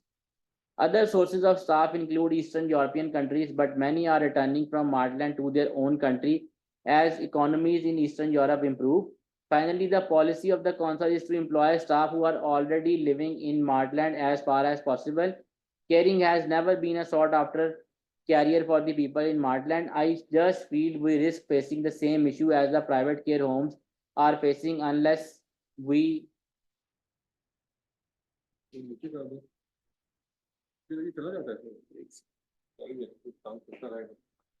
Made लिखा हुआ है कि क्या we make a long-term commitment to carry the high burden of cost that will result from having our own care homes. ये उसने overall सारी की सारी जो एग्जिबिट है उनको डिस्कशन की है। आगे उसने बताया using the information in the pre seen material and exhibit 1 explain the differences between a deliberate and a emergent strategy. तो यहाँ पे उसने स्ट्रेट फॉरवर्ड पूछा हुआ है, पेपर में इस तरह से उसने नहीं पूछना है, यानी पेपर में स्ट्रेट फॉरवर्ड पूछेगा। आगे वाले पॉइंट के अंदर वो पूछ रहा है explain whether Buckingham District Council is seeking to use a deliberate or emergent strategy in relation to care homes provision in its area. तो ये अभी तुमने तो इंटेंडेड पढ़ी थी, यानी वो इसको उसने दो रिक्वायरमेंट्स में कन्वर्ट किया हुआ है, पेपर में वो शायद एक ही रिक्वायरमेंट में आपसे पूछ लेगा। आगे 5 सवाल इस तरह से बना रहा है ना, जी जी, मैं वो जनरल भी पूछ रहा है जैसे लेकिन बता रहे हैं आगे जा रहा है कि अप्लाई करें सभी कर। ठीक है, अब देखें दो पहले तो आपने दो रिक्वायरमेंट उसने पूछी हुई हैं आपसे डेलिब्रेट और इमरजेंट स्ट्रेटजीज के ऊपर तो आपने डेफिनेशन 2-2 नंबर की लिखनी है तो वो 4 मार्क्स मिल जाएंगे। उसके बाद बी रिक्वायरमेंट में आपने बताना है कि वो डेलिब्रेट स्ट्रेटजी पे हैं या इमरजेंट स्ट्रेटजी पे हैं। उसके बाद सी रिक्वायरमेंट के अंदर एक्सप्लेन 4 की differences between strategy in the public and private sector illustrating your answer with example from the case. ठीक है, अब यहाँ पे ये आपने बताना है कि जो स्ट्रैटेजी पब्लिक और प्राइवेट सेक्टर की है वो कैसे डिफरेंट है और आपने केस में से एग्जांपल लेनी है सारी। और डी रिक्वायरमेंट है explain 3 issues where Buttingham district council will find scenario planning useful when considering future care home provision in its area. ये उसने 24 मार्क्स के लिए टेस्ट किया हुआ है। आगे उसने क्वेश्चन 2 भी दिया हुआ है, explain a key factor that you would explore for each element of a PAAA analysis of care provision in Buckingham। तो यहाँ पे उसने PAAA परफॉर्म करवाया। Explain the purpose of Porter's 5 forces analysis and apply it to the care homes market, explaining how understanding each force will be benefit for Buckingham District Council। ये भी 24 marks का है। तो ये उसने स्ट्रेट अवे बता दिया है कि deliberate strategy is the strategy that an organisation has realised after setting it for itself as an intended strategy, and intended strategy is formulated after carrying out analysis and discussing options and is a strategy which the organization fully intend to implement, so it is described in detail in the organization strategic plan. Emergent strategy can be seen as an organic approach based on learning what works are adopting strategies accordingly. Some intended strategy may be unrealized due to unanticipated circumstances. In contrast, an emergent strategy occurs when individual managers or the directors of a SBU interpret an intended strategy and adopt it to changing external circumstances so as to take advantage of opportunities or to mitigate threat identified in the external environment. So they deliberate or intended more or less एक ही deliberate तो वही है sir intended है. वही है, वो intended strategy को वो आगे इम्प्लीमेंट जब करेंगे तो वो आपकी डेलिब्रेट स्ट्रेटजी, यानी इंटेंडेड स्ट्रेटजी जो आपने बना ली भी, आपने उसके ऊपर एनालिसिस कर लिया, हर चीज कर ली, अब आपने उसको अप्लाई करना है, वो आपकी इंटेंडेड स्ट्रेटजी या डेलिब्रेट स्ट्रेटजी है. और इमरजेंट स्ट्रेटजी के अंदर उसने बता दिया है कि वो एक्सटर्नल एनवायरनमेंट के अंदर चेंजिंग आएंगी तो स्ट्रेटजी आपके पास है, आपने उसे इम्प्लीमेंट करना है. बस ये आपने थोड़ा थोड़ा सा एक्सप्लेन करना है.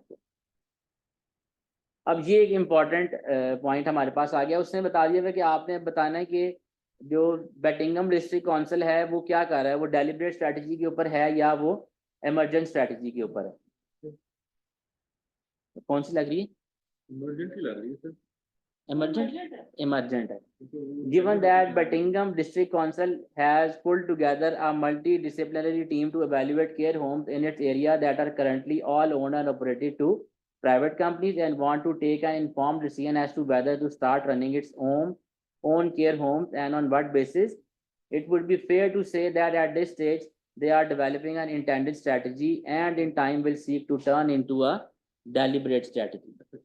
यहाँ पे आपने ना उस चीज पे फोकस नहीं किया कि जो डिस्ट्रिक्ट काउंसिल है वो क्या कर रही है, वो स्ट्रेटजी बना रही है, यानी उसने जो प्राइवेट होम्स ने काम किया है उनको उसका ओवरव्यू लिया उन्होंने और उसके बाद उन्होंने अपनी स्ट्रेटजी डेवलप की है. उन्होंने ये नहीं बताया हुआ कि वो स्ट्रेटजी थी उनके पास और एक्सटर्नल, क्योंकि एक्सटर्नल एनवायरनमेंट में कोई चेंज नहीं आया हुआ, कोई चेंज नहीं आया, उसने कहीं नहीं जिक्र किया हुआ. हाँ, तो इमरजेंट स्ट्रेटजी तभी होगी.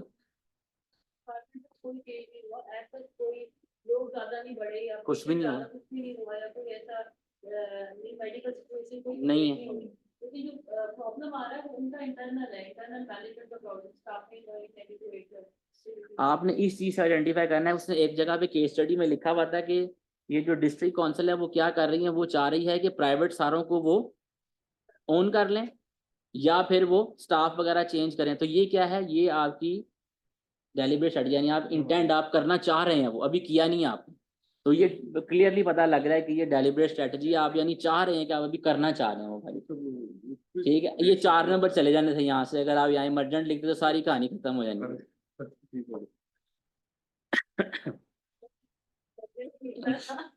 आपने एक चीज का ध्यान रखना है, एक्सटर्नल होता है इमरजेंट के लिए. हाँ, एक्सटर्नल इन्वायरमेंट के अंदर चेंजिंग आएंगी, इमरजेंट स्ट्रेटजी होगी, वरना वो नहीं होगी स्ट्रेटजी. वो जो है, जो डायरेक्टर है या एसपी का जो भी है, वो की अपनी जो डेलिब्रेट स्ट्रेटजी को इंटरप्रेट दोबारा करेगा, ऐसे ही है. To adapt to the changes. ये है. आगे उसने बताया जी, explain 4 key differences between strategy in a public and private sector. Illustrate your answer with the example from the case. There are both differences and similarities between the public sector and private sector organization in terms of developing and implementing strategies. सबसे बड़ा difference जो पहला है वो अपने ज़हन में बिठा लें, कल्चरल डिफरेंसेस आने ही आने. ठीक, अब हमने ये देखना है कि वो यहाँ पे क्या प्रॉब्लम आती है. उसने लिखा public sector organisation often have less flexibility and reduced level of innovation. Buckingham District Council has less flexibility to bring in staff from overseas. As pointed out by Councillor John in his email to Joe Spring, as it is council policy to prioritize the hiring of staff already living in Martland. ठीक है, जैसे उसने बताया था कि overseas से जो है वो अब आने बंद हो गए, वो इंडिया और फिलीपीन से शायद स्टाफ मंगवा रहे थे, अब वो नहीं होगा, वो पब्लिक सेक्टर के लिए मुश्किल हो जाएगा. एक ये फ्लेक्सिबिलिटी का पॉइंट आ गया हुआ है, यानी इसके अंदर जो डिफरेंसेस है ना, एक तो फ्लेक्सिबिलिटी आप नोट कर लें, ये फ्लेक्सिबिलिटी का पॉइंट अप्लाई हो जाएगा हर केस स्टडी पे. Strategy development involve both content and process. The content aspect is about deciding what to do, what analytical tool to use, gathering and analyzing information, then using the findings to determine a feasible and appropriate strategy. Content has always been the dominant aspect in the private sector. In public sector organization, the process aspect has been more dominant. it is not so much about what decisions might emanate as the mode of deliberation. From the limited information we have about the way in which Buckingham is approaching this study, it is possible to argue that the main emphasis is on process. तो वो process को ही देख रहे हैं district council वाले जो हैं, as they have focus on pulling together a team and making sure it is as fully informed as possible. Having said that, the object of a team is to reach a decision, so there seems to be an element of content. यानी content का जो element है वो इस case study में बहुत कम नजर आया, क्योंकि उसने बता दिया है कि वो प्राइवेट सेक्टर के अंदर आपको ज्यादा नजर आएगा डिसीजन मेकिंग का। प्रोसेस का मतलब ये है कि करना क्या उसने ऊपर बताया हुआ था कि व्हाट, जो आप उसने लिखा हुआ the content aspect is about deciding what to do, what analytical tools to use, gathering and analyzing information, then using the findings to determine a feasible appropriate strategy.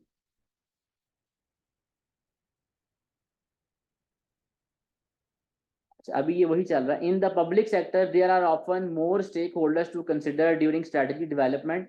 If Buckingham decide to open its own care homes, there will not be cultural issues. However, if it buy the currently private run care homes, there will be a contrast for management and staff, and also for residents and their families. The change in ownership type from private and commercial to public will impact the agility with which the homes can develop strategic options. While a private firm may have one or small number of owners, shareholders, especially if it is part of a chain, ownership in the public sector is more complex, involving a wide variety of stakeholders, government agencies, taxpayers, those receiving services, industry pattern, etc. The need to consult with these stakeholders could slow the decision making process when that stage is reached. तो उसने बताया यहाँ पे cultural differences तो नहीं आएंगे, क्योंकि वो ओवरऑल सारों को ही एक्वायर कर लेंगे. तो लेकिन उसने ये बता दिया हुआ है कि जो स्मॉल नंबर ऑफ, जहाँ पे प्राइवेट ऑर्गेनाइजेशन में ऑनर्स कम है, शेयर होल्डर्स कम है, पब्लिक सेक्टर के अंदर जो है वो ज्यादा है, और स्टेक होल्डर्स भी उनके बहुत ज्यादा होंगे. ये भी कॉमन चीज आ रही है, लेस फ्लेक्सिबिलिटी, मोर स्टेक होल्डर्स, ये तो हर जगह ही होंगे. ये हर जगह होगा. ये ऑब्वियस है कि प्राइवेट सेक्टर के अंदर कम है स्टेक होल्डर, और पब्लिक सेक्टर में स्टेक होल्डर की तादाद बढ़ जाएगी. जी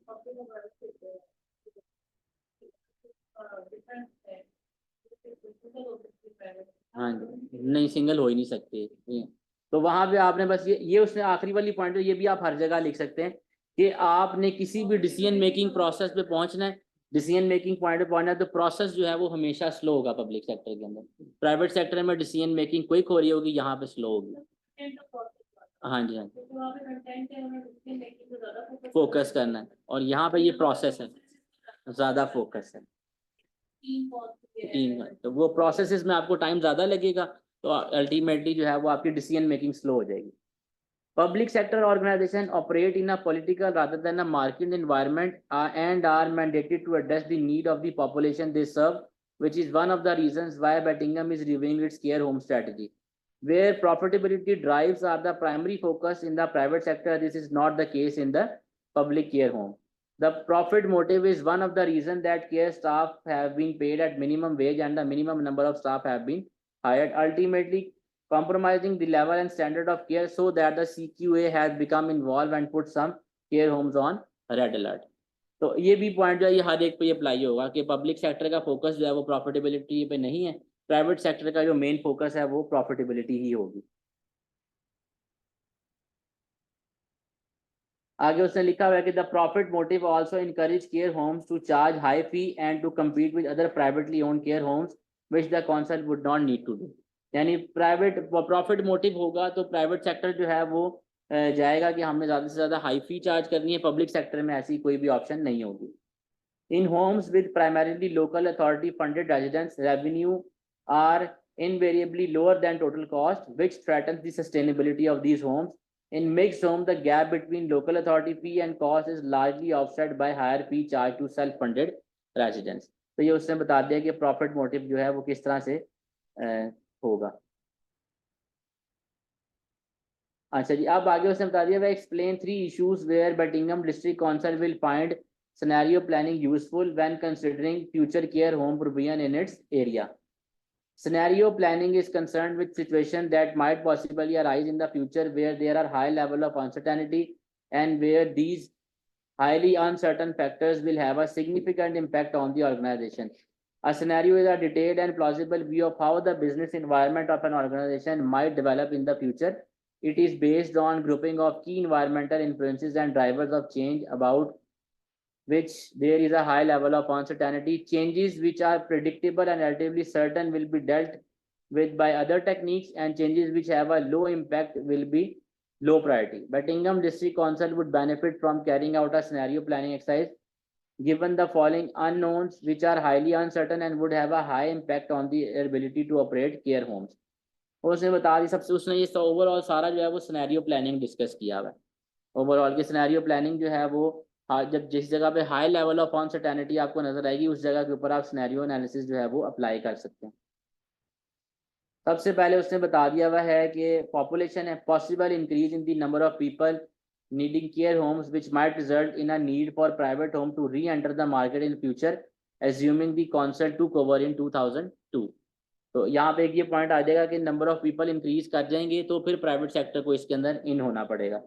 Possible increase in the number of people with dementia which would require different staffing capability and higher ratio of staff to residents. तो ये वो एक रेशियो इंक्रीज हो जाएगी. Staffing, the pool of suitable care staff living in Buckingham or willing to relocate to the Buckingham area. ठीक है जी. तो आगे फाइनेंसिंग के अंदर the council might struggle to raise the money needed to buy private care homes or to start new homes from scratch. तो ये 4 points उसने बताए हुए. आपने हम 3 पॉइंट्स बताए हुए उसने, population, staffing and financing. Explain a key factor that we would explore for each element of a passion analysis of care provision in Buckingham. तो आपने यहाँ पे पैशन एनालिसिस परफॉर्म करना है और यहाँ पे उसने बताया हुआ है कि key factor that we would explore for each element, यानी आपने की फैक्टर भी साथ साथ इसका बताना है. उसने लिखा हुआ जी पॉलिटिकल के अंदर legislation pending on about to come into force that would impact the provision of care homes either from a funding perspective or the regulations that they would need to comply with. This might act as a disincentive for Buckingham District Council to open their own care homes to take over private care homes. ठीक है जी. तो वो बता रहे हैं कि legislation वगैरह जो है वो आ सकते हैं. A change of government might modify or even completely change the stance on providing care home. For example, will it be a government that is going to want care homes to be run by the state at a national level or at a local level, or will it be a government that would seek to privatize the provision of care? Pricing regulation that could restrict what residents could be charged for care. Changes in funding for social care. This could work to the benefit of Buckingham District Council or could create problems. Increase possibility of people being cared for in their own home through changes in policy, which would reduce the need for care homes and leaving Buckingham District Council with unfilled places in their care home. This would lead to closure and having to relocate residents to other facilities. ये उसने कुछ political factors discuss किए हैं. 12 number के लिए है, हम बड़ी हाथ 2 पॉइंट्स हमारे लिए बहुत है वैसे, यानी 2 पॉलिटिकल फैक्टर एक्सप्लेन कर दें तो वो बहुत है, इससे ज़्यादा ज़रूरत नहीं होती. कोई भी एक सिनेरियो हम बता दें कि यानी 2 पॉइंट्स लिखे हैं ना, जैसे 2 उसने पॉलिटिकल फैक्टर बता दिए, एक लेजिस्लेशन वाला बता दिया और एक उसने चेंज ऑफ गवर्नमेंट का बता दिया. बस ये 2 बता दिए. जैसे उसने फंडिंग का भी लिखा हुआ है और वो लोगों के बारे में बताया हुआ है. तो आप 2 पॉइंट 12 नंबर का पार्ट है तो 6 पॉइंट्स हैं टोटल. तो आप 2-2 डिस्कस कर दें, बहुत है, टाइम इतना हम वेस्ट नहीं करेंगे इसमें. आगे देखिए इकोनॉमिक लेवल है तो उसके अंदर एक ही पॉइंट नजर आया कि level of unemployment. Economic level है, if jobs are scarce this can push people towards the care sector. The downside is that they are there to earn a living and not because they are passionate about caring for people. In addition, as soon as their employment situation changes they will go back into their own sector. तो in level of employment भी है, वो भी इस चीज को impact कर सकती है. Socio-demographic. Changing structure of the population. Increase in older people would require more care homes while a decrease would perhaps mean that there were too many homes. तो ये उसने एक डेमोग्राफिक फैक्टर लिखा हुआ है कि पॉपुलेशन के अंदर चेंज हो सकता है. अगर जो बूढ़े लोग हैं वो ज़्यादा हो गए तो केयर होम्स आपको ज़्यादा चाहिए. अगर जो ओल्डर पीपल हैं वो कम हैं तो उसके लिए फिर आपको होम्स, लेस होम्स की ज़रूरत है. Increase possibility of people being cared for in their own homes either through changes in society which results in family caring for elders and the vulnerable being seen as the norm, or through changes in the policy or technology. Technology के अंदर तो आजकल यही point आता है कि use of artificial intelligence and robotics can supplement the work by human care givers in a care home setting. यानी कोई अगर आपने केयर होम बनाया हुआ भी है तो वहाँ पे आप एआई का यूज करें और रोबोट्स वगैरह जो हैं वो सारी की सारी केयर कर रहे हो। increase possibility of people being cared for in their own homes through advances in technology, यानी वगैरह लोग अपने ही घर में रहें और आप वहाँ पे उनकी केयर करें, टेक्नोलॉजी को इस तरह से यूज करें। आगे लीगल इन्वायरमेंट में वो कह रहा है कि employment legislation changing the minimum wage और restricting working hours would have a significant impact on the cost base of care home and could result in reduced ratio of carers to residents, reduced social activities being offered, etc. Restriction on migration, which would impact the possibility of hiring carers from countries such as the Philippines and India, who are well known and respected for their work in this sector. This could make it difficult for Birmingham district council to staff their care home. Security requirement to screen people who will be working with vulnerable adults might become more onerous. In addition, the cost of screening might increase and make it more expensive to hire staff. Changing in the mandate and or powers of the care quality authority, which would have an adverse impact on the rating given to care homes and potentially result in more being put on red alert. This could put pressure on the homes with good ratings, and as there is a likelihood of residents being allocated to those homes. तो ये उसने legal points जो हैं वो कुछ हमारे साथ discuss किए में हैं। दोबारा मैं बता देता हूँ कि 2 पॉइंट से ज़्यादा लिखने की ज़रूरत नहीं है अगर 12 नंबर का पार्ट है तो। लेकिन सर अभी हमारे केस में तो पेस्टल हो गया ना, उसको तो हम सुकून से कह सकते हैं ना। हाँ, पेस्टल अब दोबारा नहीं आना आपको। ये हमारा केस स्टडी में तो मौजूद है, पेस्टल नहीं है ऐसा। ठीक है सर, ये तो 3-4 पेज नहीं आएंगे। पेस्टल आप बेशक छोड़ दें, पेस्टल उसने पहले खुद ही परफॉर्म किया हुआ है। हाँ, वो वाले मॉडल आपको देखना है, 3-4 मॉडल में से कोई एक टेस्ट हो जाएगा उसके साथ। आगे इन्वायरमेंटल है जी। Waste management regulation in the medical and care sector to protect the environment may add cost to care home provision. If care home are operated from old और energy inefficient buildings, they may have to be closed due to the need to achieve net zero, which will put even more pressure on the other home. Climate change resulting in higher average temperature may make it more costly to maintain care homes at a manageable temperature. यानी बिल्कुल simple उन्होंने चीज़ें environment के related लिखी हुई हैं। ये अब आ गया जी बी पार्ट है हमारे पास। Explain the purpose of Porter 5 forces analysis and apply to the care home market, explaining how understanding each force will be of benefit to Birmingham district council. 12 marks हैं इसके, ठीक है। और यहाँ पे आपने 5 फोर्सेस लिखनी है और ये टेस्ट हो सकता है, इसके टेस्ट होने के बड़े ब्राइट चांसेस हैं। उसने बताया the most suitable tool to evaluate competitive forces in Birmingham is Porter's 5 forces because this model is designed to look at competitive forces within a market. It is a framework that analyzes an organization industry in terms of 5 competitive forces which influence the state of competition in an industry as a whole: the threat of new entrants, the threat of substitute product and services, the bargaining power of buyer, the bargaining power of supplier, and the extent of rivalry among competitors. Birmingham District Council would need to determine the potential for new entrants and what the impact would be if they run their own homes or previously private homes that they have acquired. If there are high barriers to entry into the care home market, this would potentially make it hard for new private care homes or chains to enter the market in Birmingham. However, if the barriers to entry are relatively low, then the level of competition could potentially be low.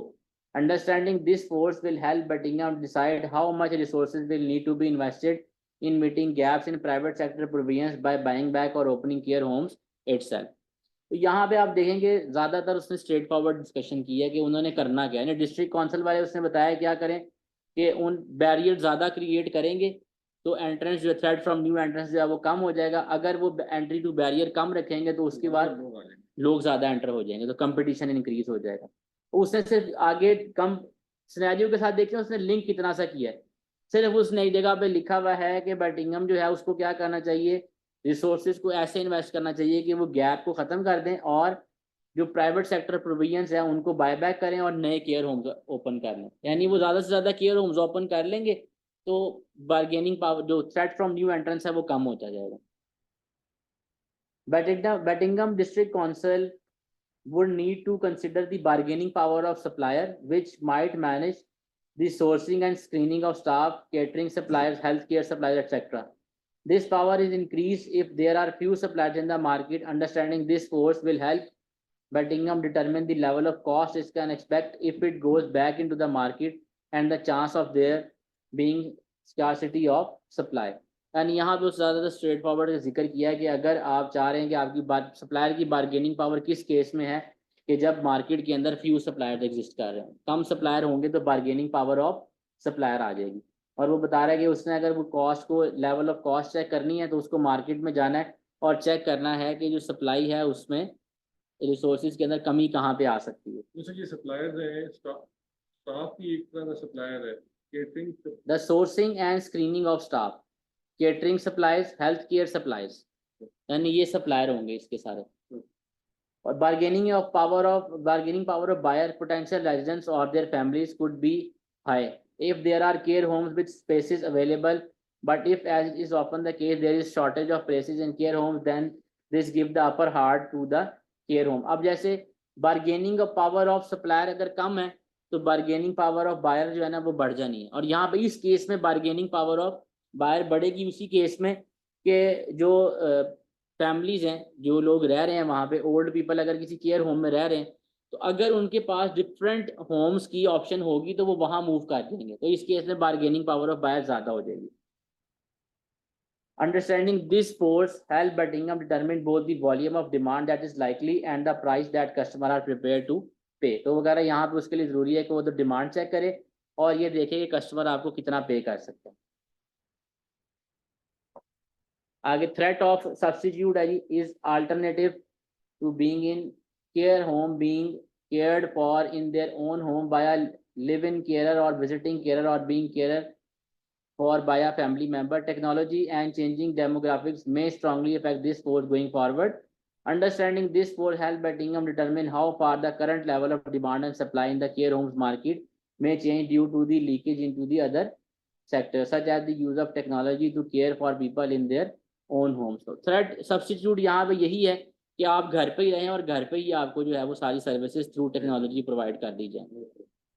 ठीक है, तो अभी फिलहाल ये वाला threat जो है वो लो ही होगा क्योंकि अभी ऐसी मार्केट में कोई सर्विस आई नहीं है. The extent of rivalry among the current competitors in the industry may particularly be affected by the differences in the scale between chains of care homes and owner managed one. Residential care INC, for example, may have access to more capital, so can afford to reduce prices. If I concluded that this would remove rival care homes from the market, the intensity of rivalry will be stronger if demand for care is growing and also if there is uncertainty about how competitors will react to any changes. High exit barrier often increase the degree of rivalry. If it become know that exit routes may be available for owner managers in the form of consult takeover, the degree of rivalry among competitors may shift as the concentrated instead or making sure they were ready for takeover. Understanding this force help Betingham determine how to approach the decision it faces as to whether to go back into the market and how to handle the current player in the market as it makes the decision. तो ये वाला जो point है ये तो बड़ा अजीब ही होता है. हमारा तो सब जहन में आता है कि वो यहाँ पे रेवलरी तो है ही कोई नहीं क्योंकि ये गवर्नमेंट ओन सर्विस है ना सर बेसिकली. तो इसमें रेवलरी कौन आ रहा है कंप्लीट करने? प्राइवेट सेक्टर ही यहाँ पे आएगा ना, यानी कंपटीशन के लिए. अभी प्राइवेट सेक्टर के पास है, ये उनसे ले लेंगे. जब इनसे ले लेंगे, अब उसने यहाँ पे लिखा हुआ है कि आपने डिमांड देखनी है. देखिए, the intensity of rivalry will be stronger if demand for care is growing. क्योंकि अगर डिमांड फॉर केयर ग्रो करेगी, लोग बहुत ज्यादा आ रहे हैं. उसने यहाँ पे उसको डेमोग्राफिक फैक्टर की भी बात की. अगर के ओल्ड एज लोग ज्यादा हो जाएंगे तो डिमांड बढ़ जाएगी केयर होम्स की. जब केयर होम्स की डिमांड बढ़ेगी तो प्राइवेट सेक्टर को मार्केट में इन होना पड़ेगा और उस केस में फिर जो है वो कंपटीशन बढ़ जाएगा. तो जब से पब्लिक सेक्टर के अंदर हम ये अंडरस्टैंड करें, अब अपने जैसे रिवर वाला काम है जी जी, अगर उसके अंदर प्राइवेट सेक्टर इन्वॉल्व होगा तब सब रेवलरी बढ़ जाएगी. बढ़ जाएगी, कम डिमांड बढ़ेगी और कैंपिंग बढ़ गई फॉर एग्जांपल. हाँ जी हाँ जी. ये इफ कैंपिंग ज्यादा हो जाएगी तो वो तो राइवलरी बढ़ जाएगी तो फिर हमें कोई और हायर करना पड़ेगा। प्राइवेट सेक्टर मार्केट में उस वक्त फिर इन हो सकता है। जैसे सर आपको बैरियर हटाएंगे, एंट्री और एग्जिट के बैरियर हटेंगे, यानी कि लेजिस्लेशन थोड़ी रिलैक्स होगी, जैसे किसी मार्केट से एग्जिट करना मुश्किल हो रहा है तो वहां पे कंपटीशन इंक्रीज होता जाएगा। आपने बस ये याद रखना अच्छा। कि जिस जगह पे एग्जिट बैरियर मुश्किल है, बाहर निकलना किसी कंपनी के लिए मुश्किल है, वहां पे कंपटीशन इंक्रीज करता जाएगा। एक दफा कोई मार्केट में एंटर होगी, 10 कंपनीज हैं, ठीक है, अब वो बाहर नहीं निकल सकती। उन्हें पता है कि अगर मैं यहाँ से बाहर निकलता हूँ मुझे हैवी कॉस्ट बेयर करनी पड़ेगी, ठीक है। लाइक फर्ज करेंगे पब्लिक सेक्टर ऑर्गेनाइजेशन ने एक ऐसा बैरियर क्रिएट कर दिया हुआ है कि आपको इतनी अमाउंट पे करनी पड़ेगी उसके लिए बाहर निकलने के लिए। एग्जिट बैरियर है, वो एग्जिट बैरियर के तौर पे आ जाएगा कि आप जैसे ही उस मार्केट से बाहर निकलेंगे आपको कॉस्ट बेयर करनी पड़ेगी, आप उस चक्कर में बाहर ही नहीं निकलते उस मार्केट से, तो वो क्या होगा, लोग आते रहेंगे, कंपटीशन इंक्रीज होता रहेगा। चलिए यहाँ पे ब्रेक करते हैं, केस 2 अब हम करते हैं। अच्छा यहाँ पे ब्रेक है जी 5 to 10 मिनट्स की, उसके बाद हम केस नंबर 2 इंशाल्लाह करेंगे।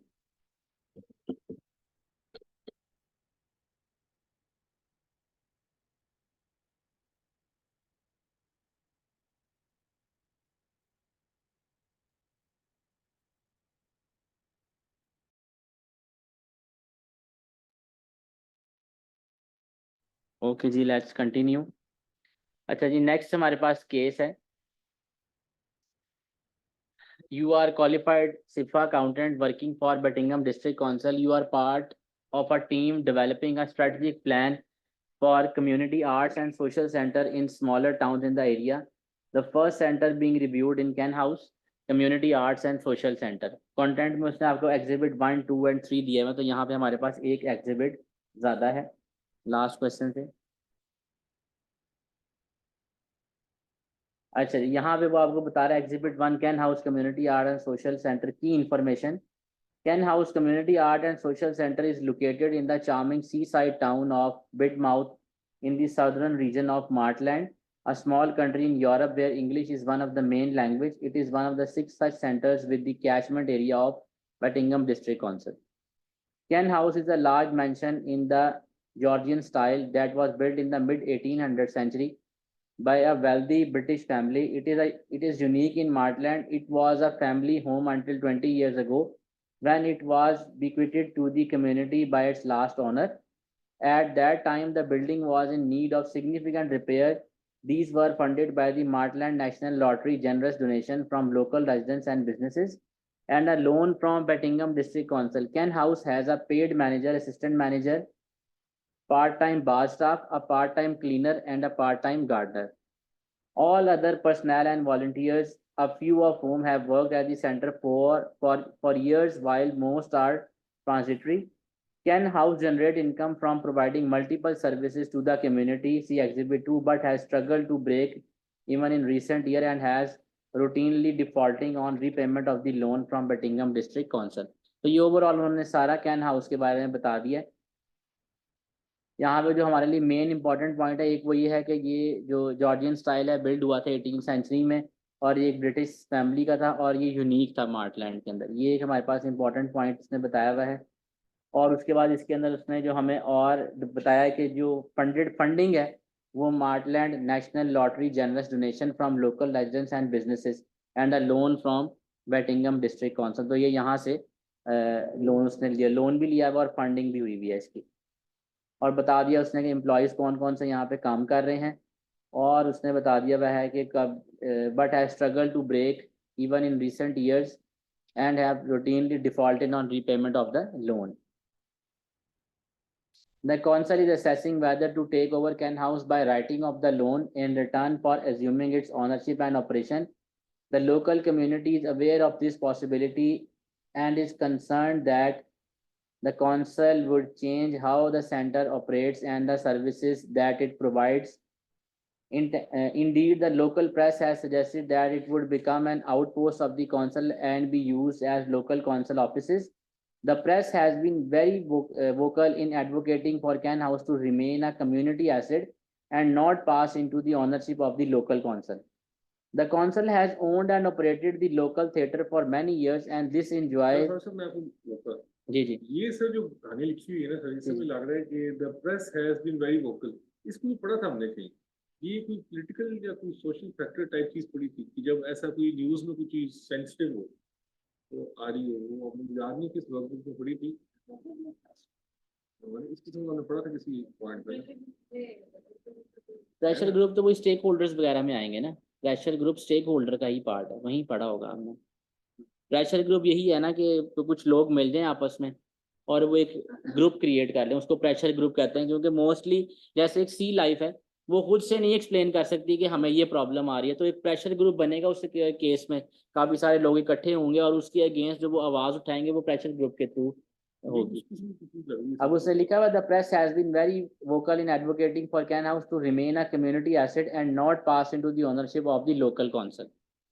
The council has owned and operated the local theatre for many years, and this enjoys an excellent reputation amongst the local population and visitors to the town. This has encouraged some residents to be in favor of the council taking over Ken House and making it more vibrant part of the community. The strength of Ken House are the range of services that it offers, the commitment of its long service staff and its volunteers, and the fact that it is the only building of its kind in Martland that is available for hire. Its weaknesses are the burden of the loan made by the council 20 years ago and its reliance on transitory volunteers. आगे उसने exhibit number 2 दिया हुआ है, Kate Smith manager है Cann House arts and council to Fred Soyle को, और subject है इसका services provided by Cann House. Hi Fred, I have noted below the 7 services provided by Cann House arts and community center from the perspective of income, market positioning, the extent to which they are an expense and their need for Can House staff. Please note that I haven't provided actual income and expenses figure as I am awaiting these from our volunteer management accountant who is currently off sick. I hope nonetheless that these notes will give you a reasonably good overview of the services offered at Can House. तो यहाँ पे उसने बता दिया है कि आप 7 types of services जो हैं वो अराउंड प्रोवाइड कर रहे हैं, और यहाँ पे उसने साथ बता दिया हुआ है कि उसने आपको एक्चुअल फिगर्स जो हैं वो उसने आपको नहीं बताई हुई हैं, लेकिन उसने बताया हुआ है कि आपको एक गुड ओवरव्यू जो है वो आपको मिल जाएगा। Art exhibition by local artist. Art exhibition have the benefit of bringing people into Ken House and giving them the opportunity to discover the venue. This can lead to people asking about weddings, and it also means people pick up leaflets for some of the classes and events that are held at Ken House. Income is derived from charging for the hire of the rooms and commission on sales of artworks. Depending on the agreement reached with the artist, we promote that art exhibition on our website, but most of the promotional activities carried out and funded by the artist.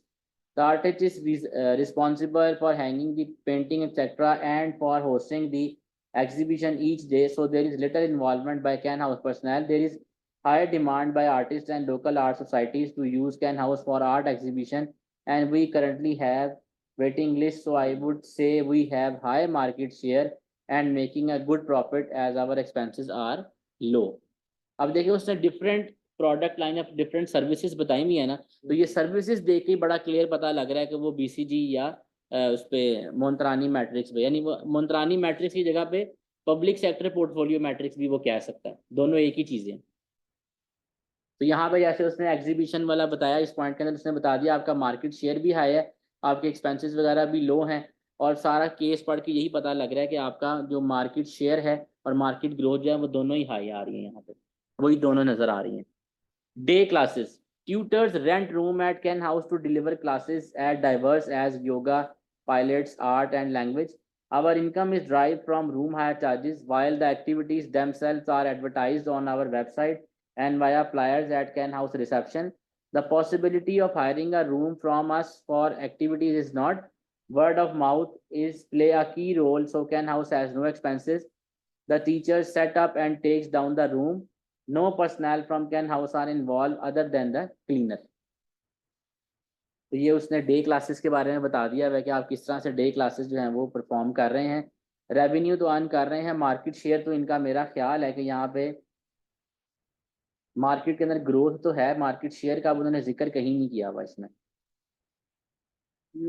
Line कटी हुई है, the possibility of hiring room from us और activities is not आगे, हाँ वो खत्म हो गई ना, से लिखता है।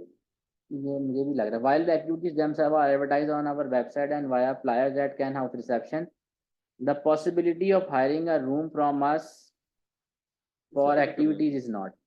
ये यहाँ पे कुछ था इसमें इधर। वीएन की बुक है किसके पास जी? माशाल्लाह सिफा ने मिस्टेक की हुई है। अब ये यहाँ पे थोड़ी सी प्रॉब्लम आएगी, हमें आइडेंटिफाई नहीं हो रहा यहाँ पे कि मार्केट शेयर या मार्केट ग्रोथ उसने कुछ नहीं बताई हुई। चलें देखते हैं अभी। Jazz evening in the cellar bar, meet the authors event. Income is from room hire charges, a percentage of on the door payment and bar takings. We advertise these events on our website and do a limited amount of paid advertising in the local press. Most of the promotional activity is carried out by the musician or author. Our expenses are low, mainly paying for the part-time bar person and the cleaner. Wedding reception. Income is from the hire charges for the room or the entire property. Weddings bring the most gross income. However, there is very high spend on advertising in wedding magazines. We have to bring in extra staff to set up the room and wait at the table during the wedding reception. Various external catering companies are used. Some use Can House commercial kitchen and their own staff to prepare food, while others bring in cold buffet foods. This service has high market share as Can House is unique in Martland, but we have seen a fall in the number of people getting married in such formal surroundings, and in time this might limit the potential number of clients. तो यहाँ पे मेरा ख्याल है कि ये market share high है, यानी मार्केट में ग्रोथ जो है वो स्लो हो गई हुई है। तो ये कैश काउ में मेरा ख्याल है फॉल करेगा, ये कैश काउ में आई थिंक फॉल करेगा हमारा वेडिंग रिसेप्शन जो है। Funeral wakes have always been infrequent as we only promote Can House as a potential venue on our website and to local funeral directors and religious bodies. Income is from higher charges for the rooms and potentially bar takings if the wake is held in the basement bar.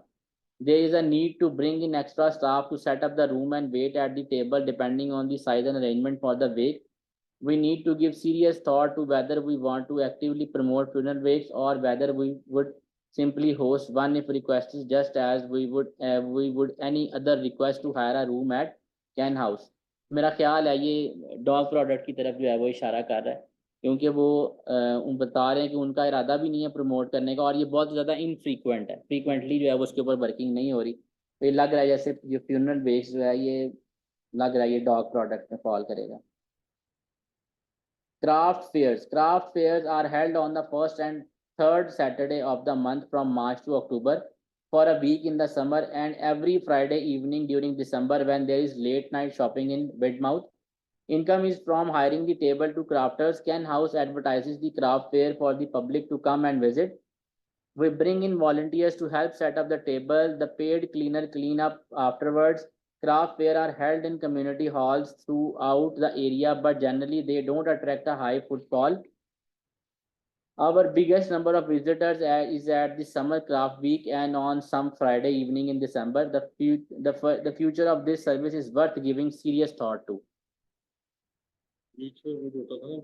Question mark या problem child मुझे लग रहा है जैसे ये होगा, क्योंकि आप अभी एक्टिवली जो है वो सारे काम नहीं कर रहे हैं, यानी अब आप थोड़े थोड़े काम कर रहे हैं, इन्वेस्टमेंट कर रहे हैं, तो वो बता रहे हैं कि वो उसको एडवर्टाइज भी कर रहे हैं, ठीक है जी, ताकि पब्लिक आए भी और विजिट भी करे। तो ये उसी तरफ इशारा कर रहा है कि जैसे ये क्वेश्चन मार्क प्रोडक्ट की तरफ फॉल करेगा। और hire of room for private and business events. Income is from the hire charges for the room. There is no involvement of Can House personnel, although sometimes we ask the cleaner to work some additional hours. With so many hotels and schools in the area, people have a variety of options, but nonetheless it brings in a good level of income with little effort and expenses. Hire of rooms for private and business events.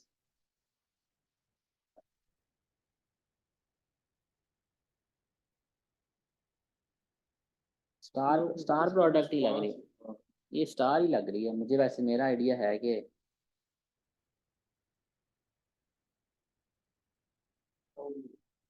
Ji cash का भी हो सकती है, हाँ हो सकती है। Income level तो आपका अच्छा है।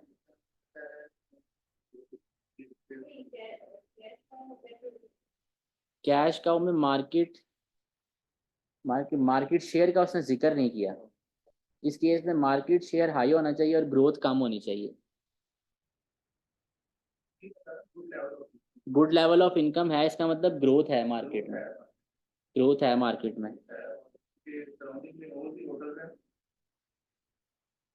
लेकिन आप ये वाली लाइन अगर पढ़े ना, there is no involvement of can House personal although sometime we ask the cleaner to work some additional hours. ठीक है, तो इसका मतलब कंपनी का मार्केट शेयर भी होना चाहिए ज़्यादा, तो वो एडिशनल आवर्स काम कर रहे हैं। ठीक है, काम है, इनकम जनरेट हो रही है, ग्रोथ भी है और मार्केट शेयर भी इनका ज़्यादा होगा। तो मेरा ख्याल है कि ये भी उसी में फॉल करना चाहिए बीसीजी के अंदर। आगे उसने दे दिया है हमें council set to take over Can House, ये आपके पास एग्जिबिट 3 है। There are strong rumours circulating in Bidmouth that Bettingham district council are set to take over Can House arts and council centre, given that Can House annually default on its repayment of the loan granted by the council in 2005. Reaction amongst the public and business have been mixed, given that the council owns the Pavilion Theatre, which enjoy a nationwide reputation for the excellence of its arts program. Many residential feel that Can House can move on to brighter things if it is run by the council. In contrast, there are concerns being expressed that the council might use the building as council office and thus all the art exhibition, layer classes, etc. would cease. Fred Ryderly is president of the Bidmouth Art Society, expressed great concern that local artists would have nowhere to showcase their work. A team from Bettingham District Council is evaluating the provision of community center in the area. Their work has started with Ken House Community and Art Center in Bidmouth.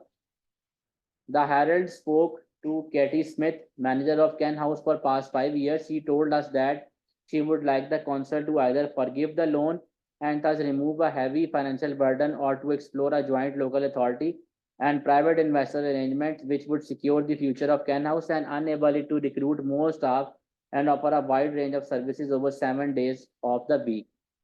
She would like to see Ken House become an arts and business startup hub while retaining the ability to hire out its glorious rooms for wedding and other special occasions.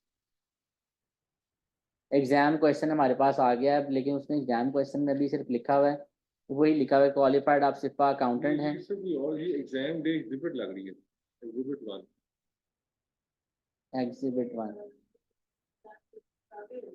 ये exhibit है sir, ये exam question है, लेकिन उसने exhibit बना दिया इसको भी। उसने सब्जेक्ट हमारा है services provided by Cann House, ये तो पहले भी आया था।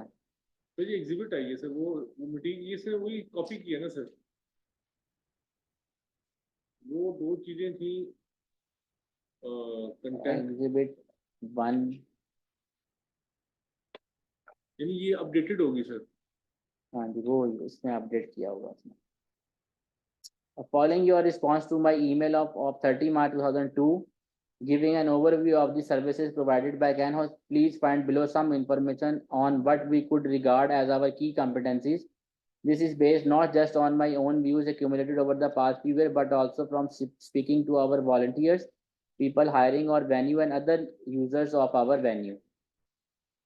We have a beautiful old Georgian style building that is not only unique in the area but in Martland as a whole. It has a long lawn in front. People feel that flower borders, perhaps rhododendrons, would enhance it, especially for wedding photos. Nonetheless, as a wedding venue, we can offer people beautiful room with high ceiling and chandeliers. They also have the option to pay for using the whole building, run-off house. Our wedding reception can continue late into the night as there are no houses nearby for occupants to be disturbed. These are features which local hotels cannot offer. Our venue boasts a long waiting list of artists seeking to exhibit here. We have many talented local artists, but we are also becoming known and sought after by well-known artists from further afield. This activity places no burden on Can House for resources, as the artist is responsible for hanging the painting, etc. and for hosting each day. Its income in return for minimum effort and expenses on our part. It also brings people into the building who then discover our other activities. Our room for day classes are not as modern as other venue, but nonetheless tutors like using Ken House as we promote their classes and events through flyers in the reception area and on our website. This wouldn't be the case if they rented a room in a local hotel or school building. ये मुझे ऐसा लग रहा है जैसे ये पहले होना चाहिए था. ये भी इंट्रोडक्शन ही है सर, में उसने इंट्रोडक्शन बुक में भी इसी तरह ही दिया हुआ होगा फिर इसमें. Our jazz evening draw people from as far away as Buckingham. We are able to attract local, national, and international jazz artists. There is nowhere else in this region that offers jazz evening. The same goes for our Meet the Author events. We are blessed with being in a part of Martland that attracts famous people. So we are spoiled for choice on international authors to invite. Both jazz evenings and Meet the Author events are always sold out and bring in a good level of income. Craft fair and held in various church hall in the area, but our venue has the benefit that people don't have to come here just for the craft. They can also view an art exhibition and have a coffee in the cellar bar, which is open when we have a craft fair. Funeral wakes are a service that we offer for the local community, but take up is low despite the aging population of surrounding area or the growing popularity of wakes generally as an opportunity to celebrate a personal life. It appears that people prefer a home setting for wakes or perhaps a hotel where accommodation is also provided. Parking is our big problem as we only have space for 10 cars, which means people have to park in the local car park and walk. As far as weddings are concerned, people usually hire a mini bus or coach or even a double-decker bus. We have had everything, even had a helicopter land on the front lawn of one. Best Katie.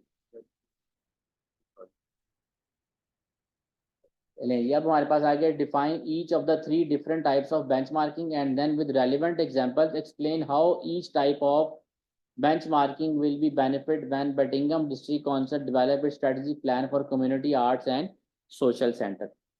Explain the components of a VRIO analysis and how it will be of use when Buckingham District Council develop a strategy for community art and social center. Using the information in the pre-seen material exhibit 1, perform a VRIO analysis in grid format of Ken House Community Art and Social Center. ठीक है जी, पहले तो आपने उसके वो explain करने हैं, फिर उसने आपने ग्रिड के अंदर भी बताने हैं सारे. तो ये उसने 16 नंबर का पार्ट यहाँ पे पूछा हुआ है. Question 2, explain the use of Boston matrix from the information provided in the pre-scene and exhibit 1 of the exam paper. Explain where each of the 7 services offered by Ken House should be placed in the Boston matrix. अब यानी उसने इस case study को किया उसी तरह ही है कि एग्जाम वाली केस स्टडी, पहले उसने एग्जिबिट भी एक्सप्लेन किए हुआ वह ग्रेड फॉर्म में मिस बताना है ना कि यस है, नो है, यस है, वो बताना है बुक में भी है ये. तो इसने उसको उस तरह से कोशिश किया कि हम उस तरह से जाएं कि उसने एक वो भी बना दिया आपके लिए कि आपने ग्रिड बना हुआ है इसका VRIO का. हाँ जी, ये इस तरह ये फ्रेमवर्क बनाना है, ग्रिड बनाना आपने इसका, बताना है कि कौन कौन सी सर्विसेज और क्या क्या उसके ऊपर आ रहा है. बी रिक्वायरमेंट है explain 4 additional pieces of information that will helpful when determining where the services should be finally placed in the Boston matrix. Map one of Ken House stakeholder on each of 4 quadrant of a power and interest matrix and explain your positioning for each one. यहाँ पे stake holder mapping है, Boston matrix आ गया आपके पास, VRIO framework है और benchmarking है. यानी ये पूरा जो है वो सारे के सारे मॉडल्स बेस्ड है. क्वेश्चन 1, तो बेंचमार्किंग के बारे में उसने वही बताया हुआ कि हिस्टोरिकल बेंचमार्किंग में ये देख लेना कि वो बेंचमार्किंग कैसे कर रहे हैं. Historical benchmarking is an internal form of benchmarking where an organization compare its own system, processes, and performance with prior periods. Changes over time must be taken into account, such as legal requirement or guidelines, to ensure the comparison are like for like. This type of benchmarking would enable Buckingham District Council to see how key data is evolving over time and each venue, fixed cost, the net income generated by each type of activity, number of users, type of use being made of the venue. तो बस उसने जो venue है उसके ऊपर कहा है कि उसी का हिस्टोरिकल डाटा आपने यूज़ करना है और उसी के साथ कंपैरिजन करना है.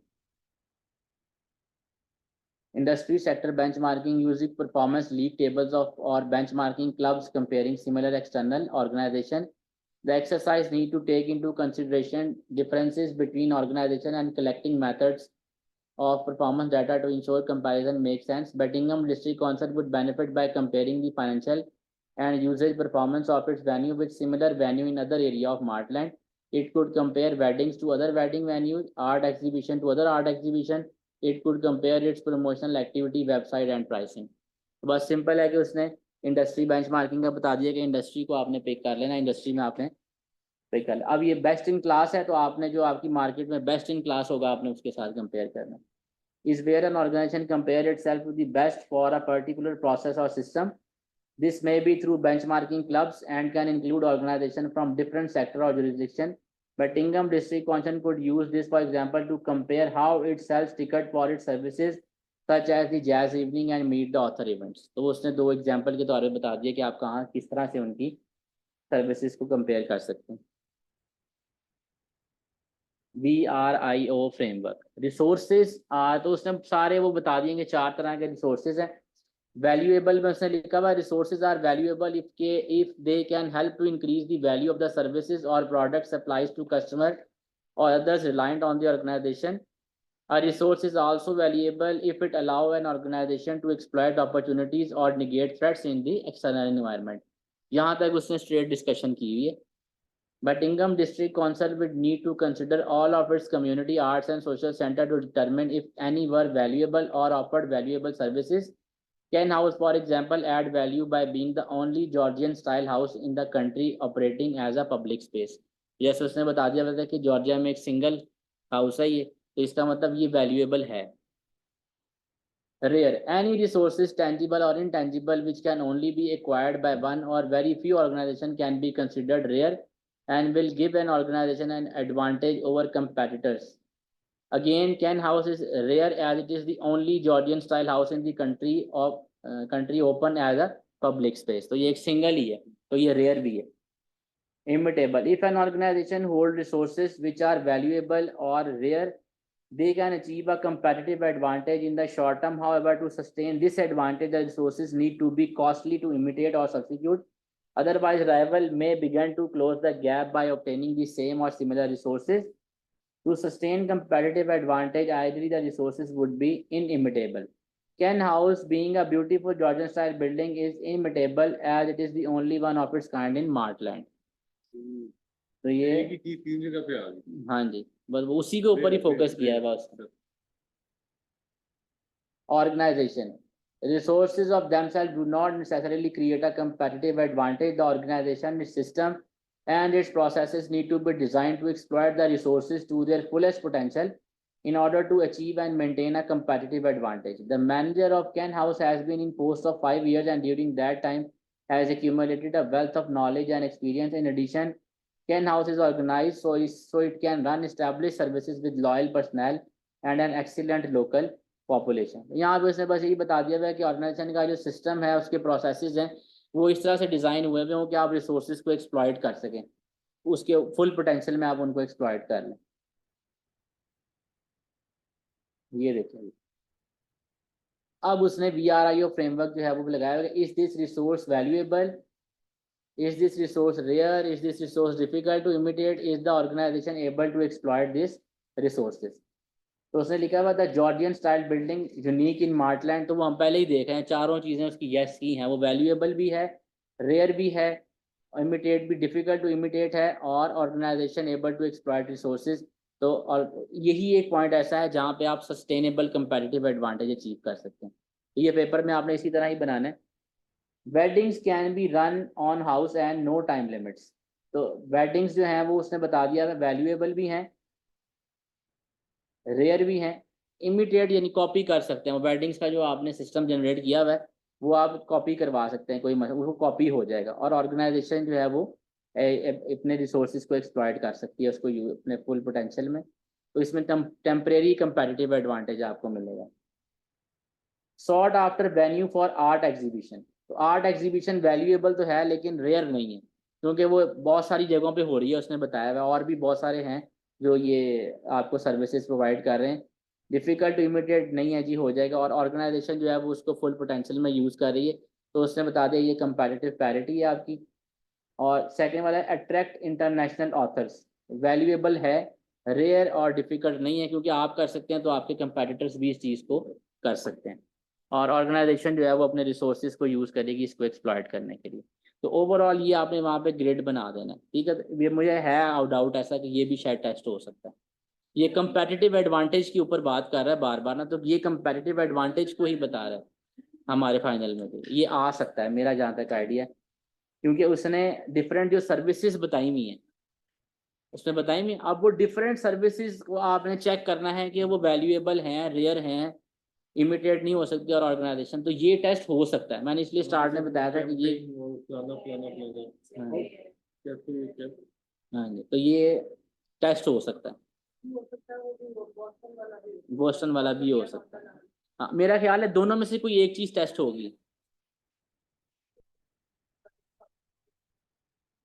तो वो भी हो सकता है, ये भी वो टेस्ट कर सकता है, दोनों में से कोई एक टेस्ट हो जाना है दोनों मॉडल में से। अच्छा जी, ये अब आपके पास आ गया है Boston matrix. The Boston matrix is a portfolio management framework. सब कुछ है, ये सारा उसी में ही है, यही उन्होंने शेयर कर दी है, ये भी कर दी है, मेरा ख्याल है फ्राइडे वाली भी उन्होंने कर दी हुई है। फ्राइडे वाली में तो एक केस स्टडी है बस, बस ये वाली केस स्टडी आखिरी है हमारी आज की, ये केस खत्म होगा तो क्लास खत्म। अच्छा जी, the Boston matrix is a portfolio management framework that help organisation decide how to prioritize their different products, services and SBUs. An organization need to determine for each product, service and SBU the size of its relative market share and the extent to which the market is growing.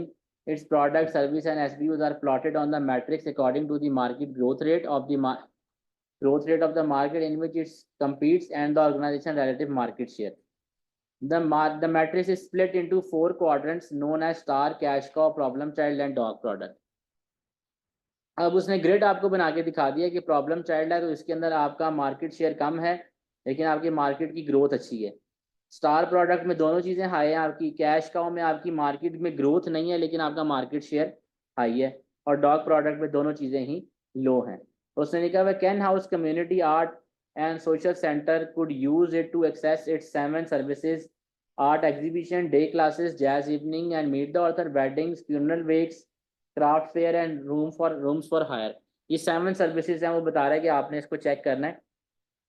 The star would be, तो देखें सबसे पहले हमने art exhibition की start में बात की थी, तो उसने बताया हुआ कि art exhibition since there is a waiting list of artist wanting to exhibit at Cann House which suggests both a growth market and the potential for Can House to enjoy a high market share. अच्छा, ये तो नहीं है ये हमने start में बताया, मैं बताया था ना कि इसका मार्केट शेयर भी हाई है और मार्केट में ग्रोथ भी है, तो दोनों चीज़ें हाई हैं, तो ये स्टार प्रोडक्ट है। आगे उसने jazz evening and meet the author events का बताया हुआ है। अच्छा, यहाँ पे हमने एक चीज़ देखनी है कि उसने आपको रिक्वायरमेंट किधर गई है, ये पीछे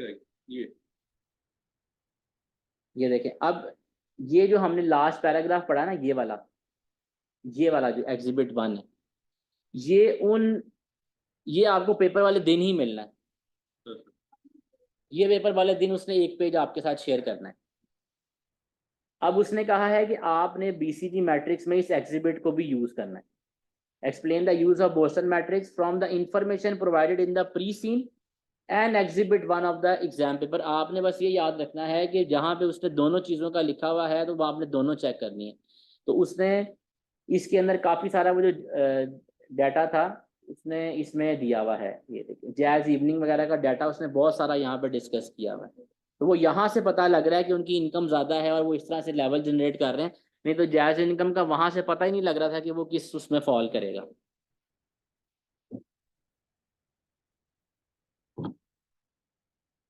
Jazz evening and meet the author event which are always sold out and bring in a good level of income. Again, this suggests both a growth market and a potential for Can House to have a high market share.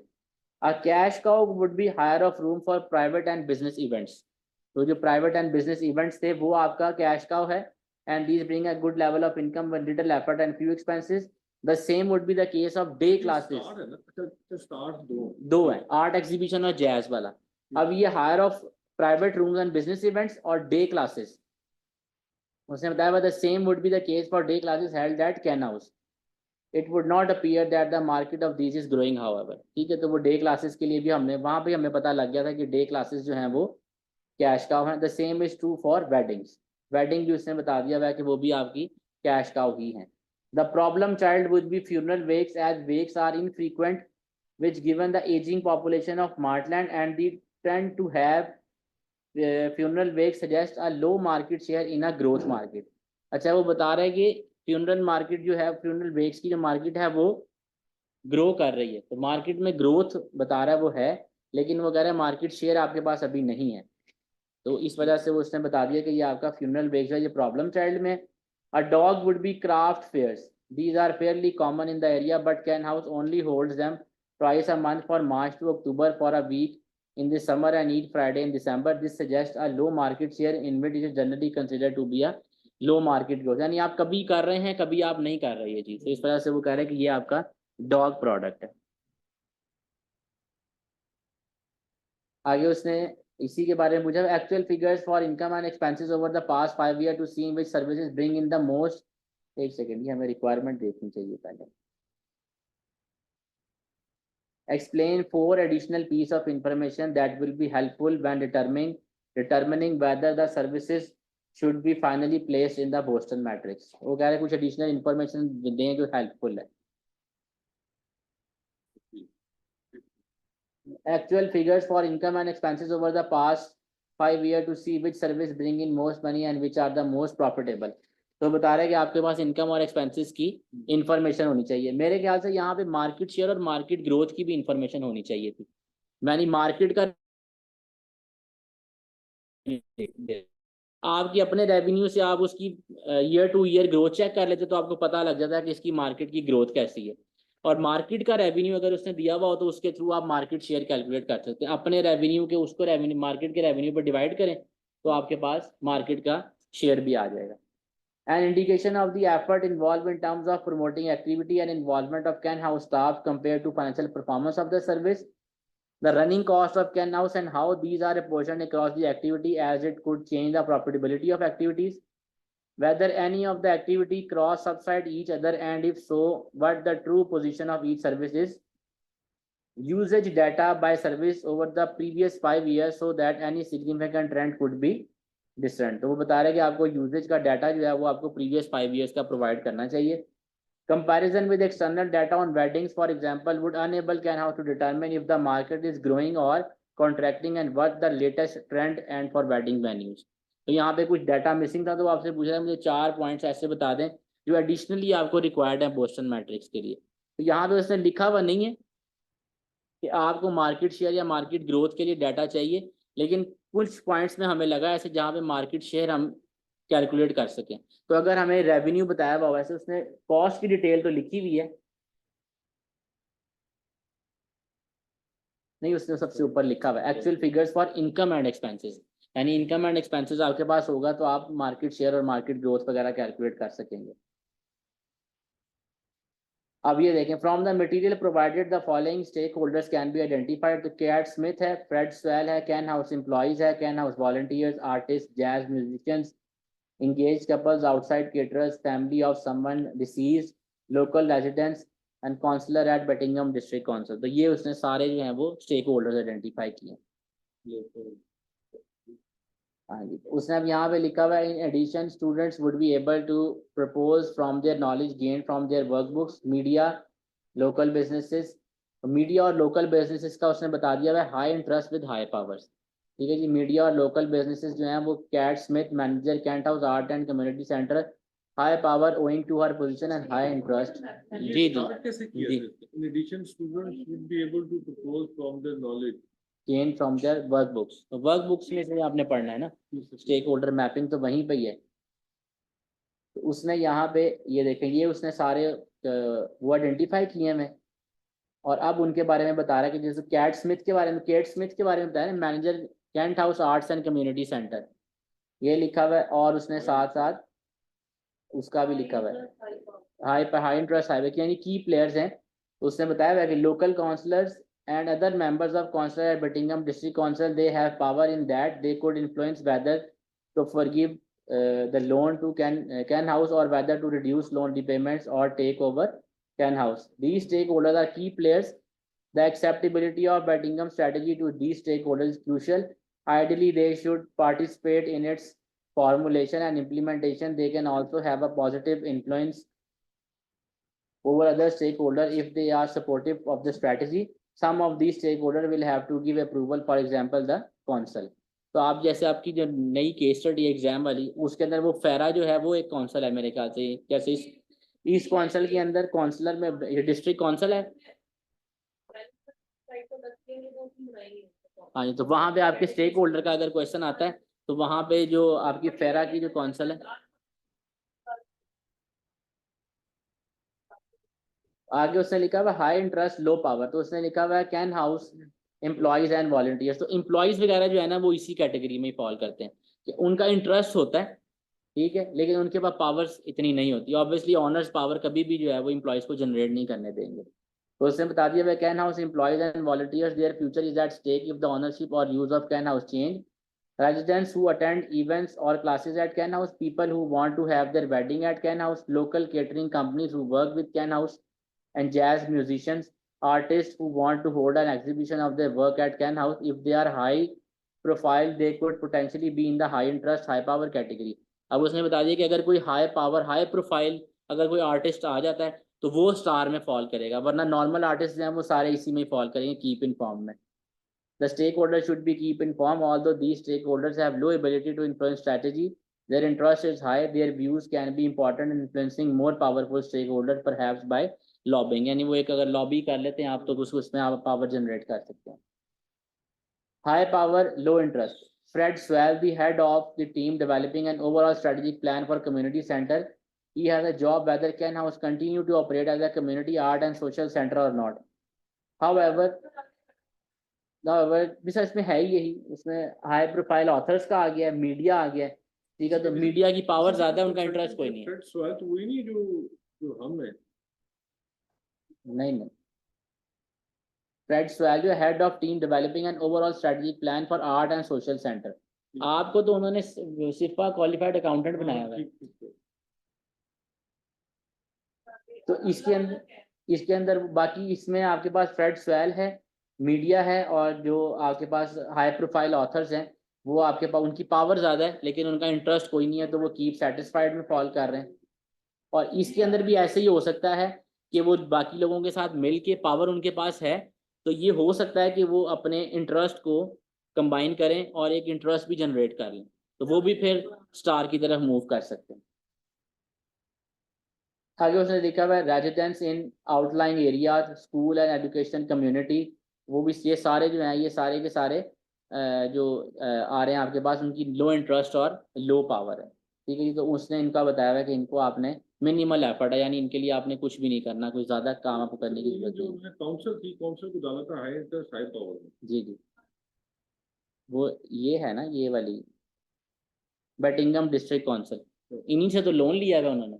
वो आखिरी वाली, हाँ जी, जो counsellor बटिंगम district council से ही तो इन्होंने loan लिया हुआ है, तो वो उनका पावर भी हाई है और उनका इंटरेस्ट भी हाई है इस केस में, उनसे लोन लिया हुआ और वो उनकी लोन की रिटर्न भी नहीं उनसे हो पा रही है, वो उसी में ही अटके में। बाकी यहाँ पे खत्म हो गई।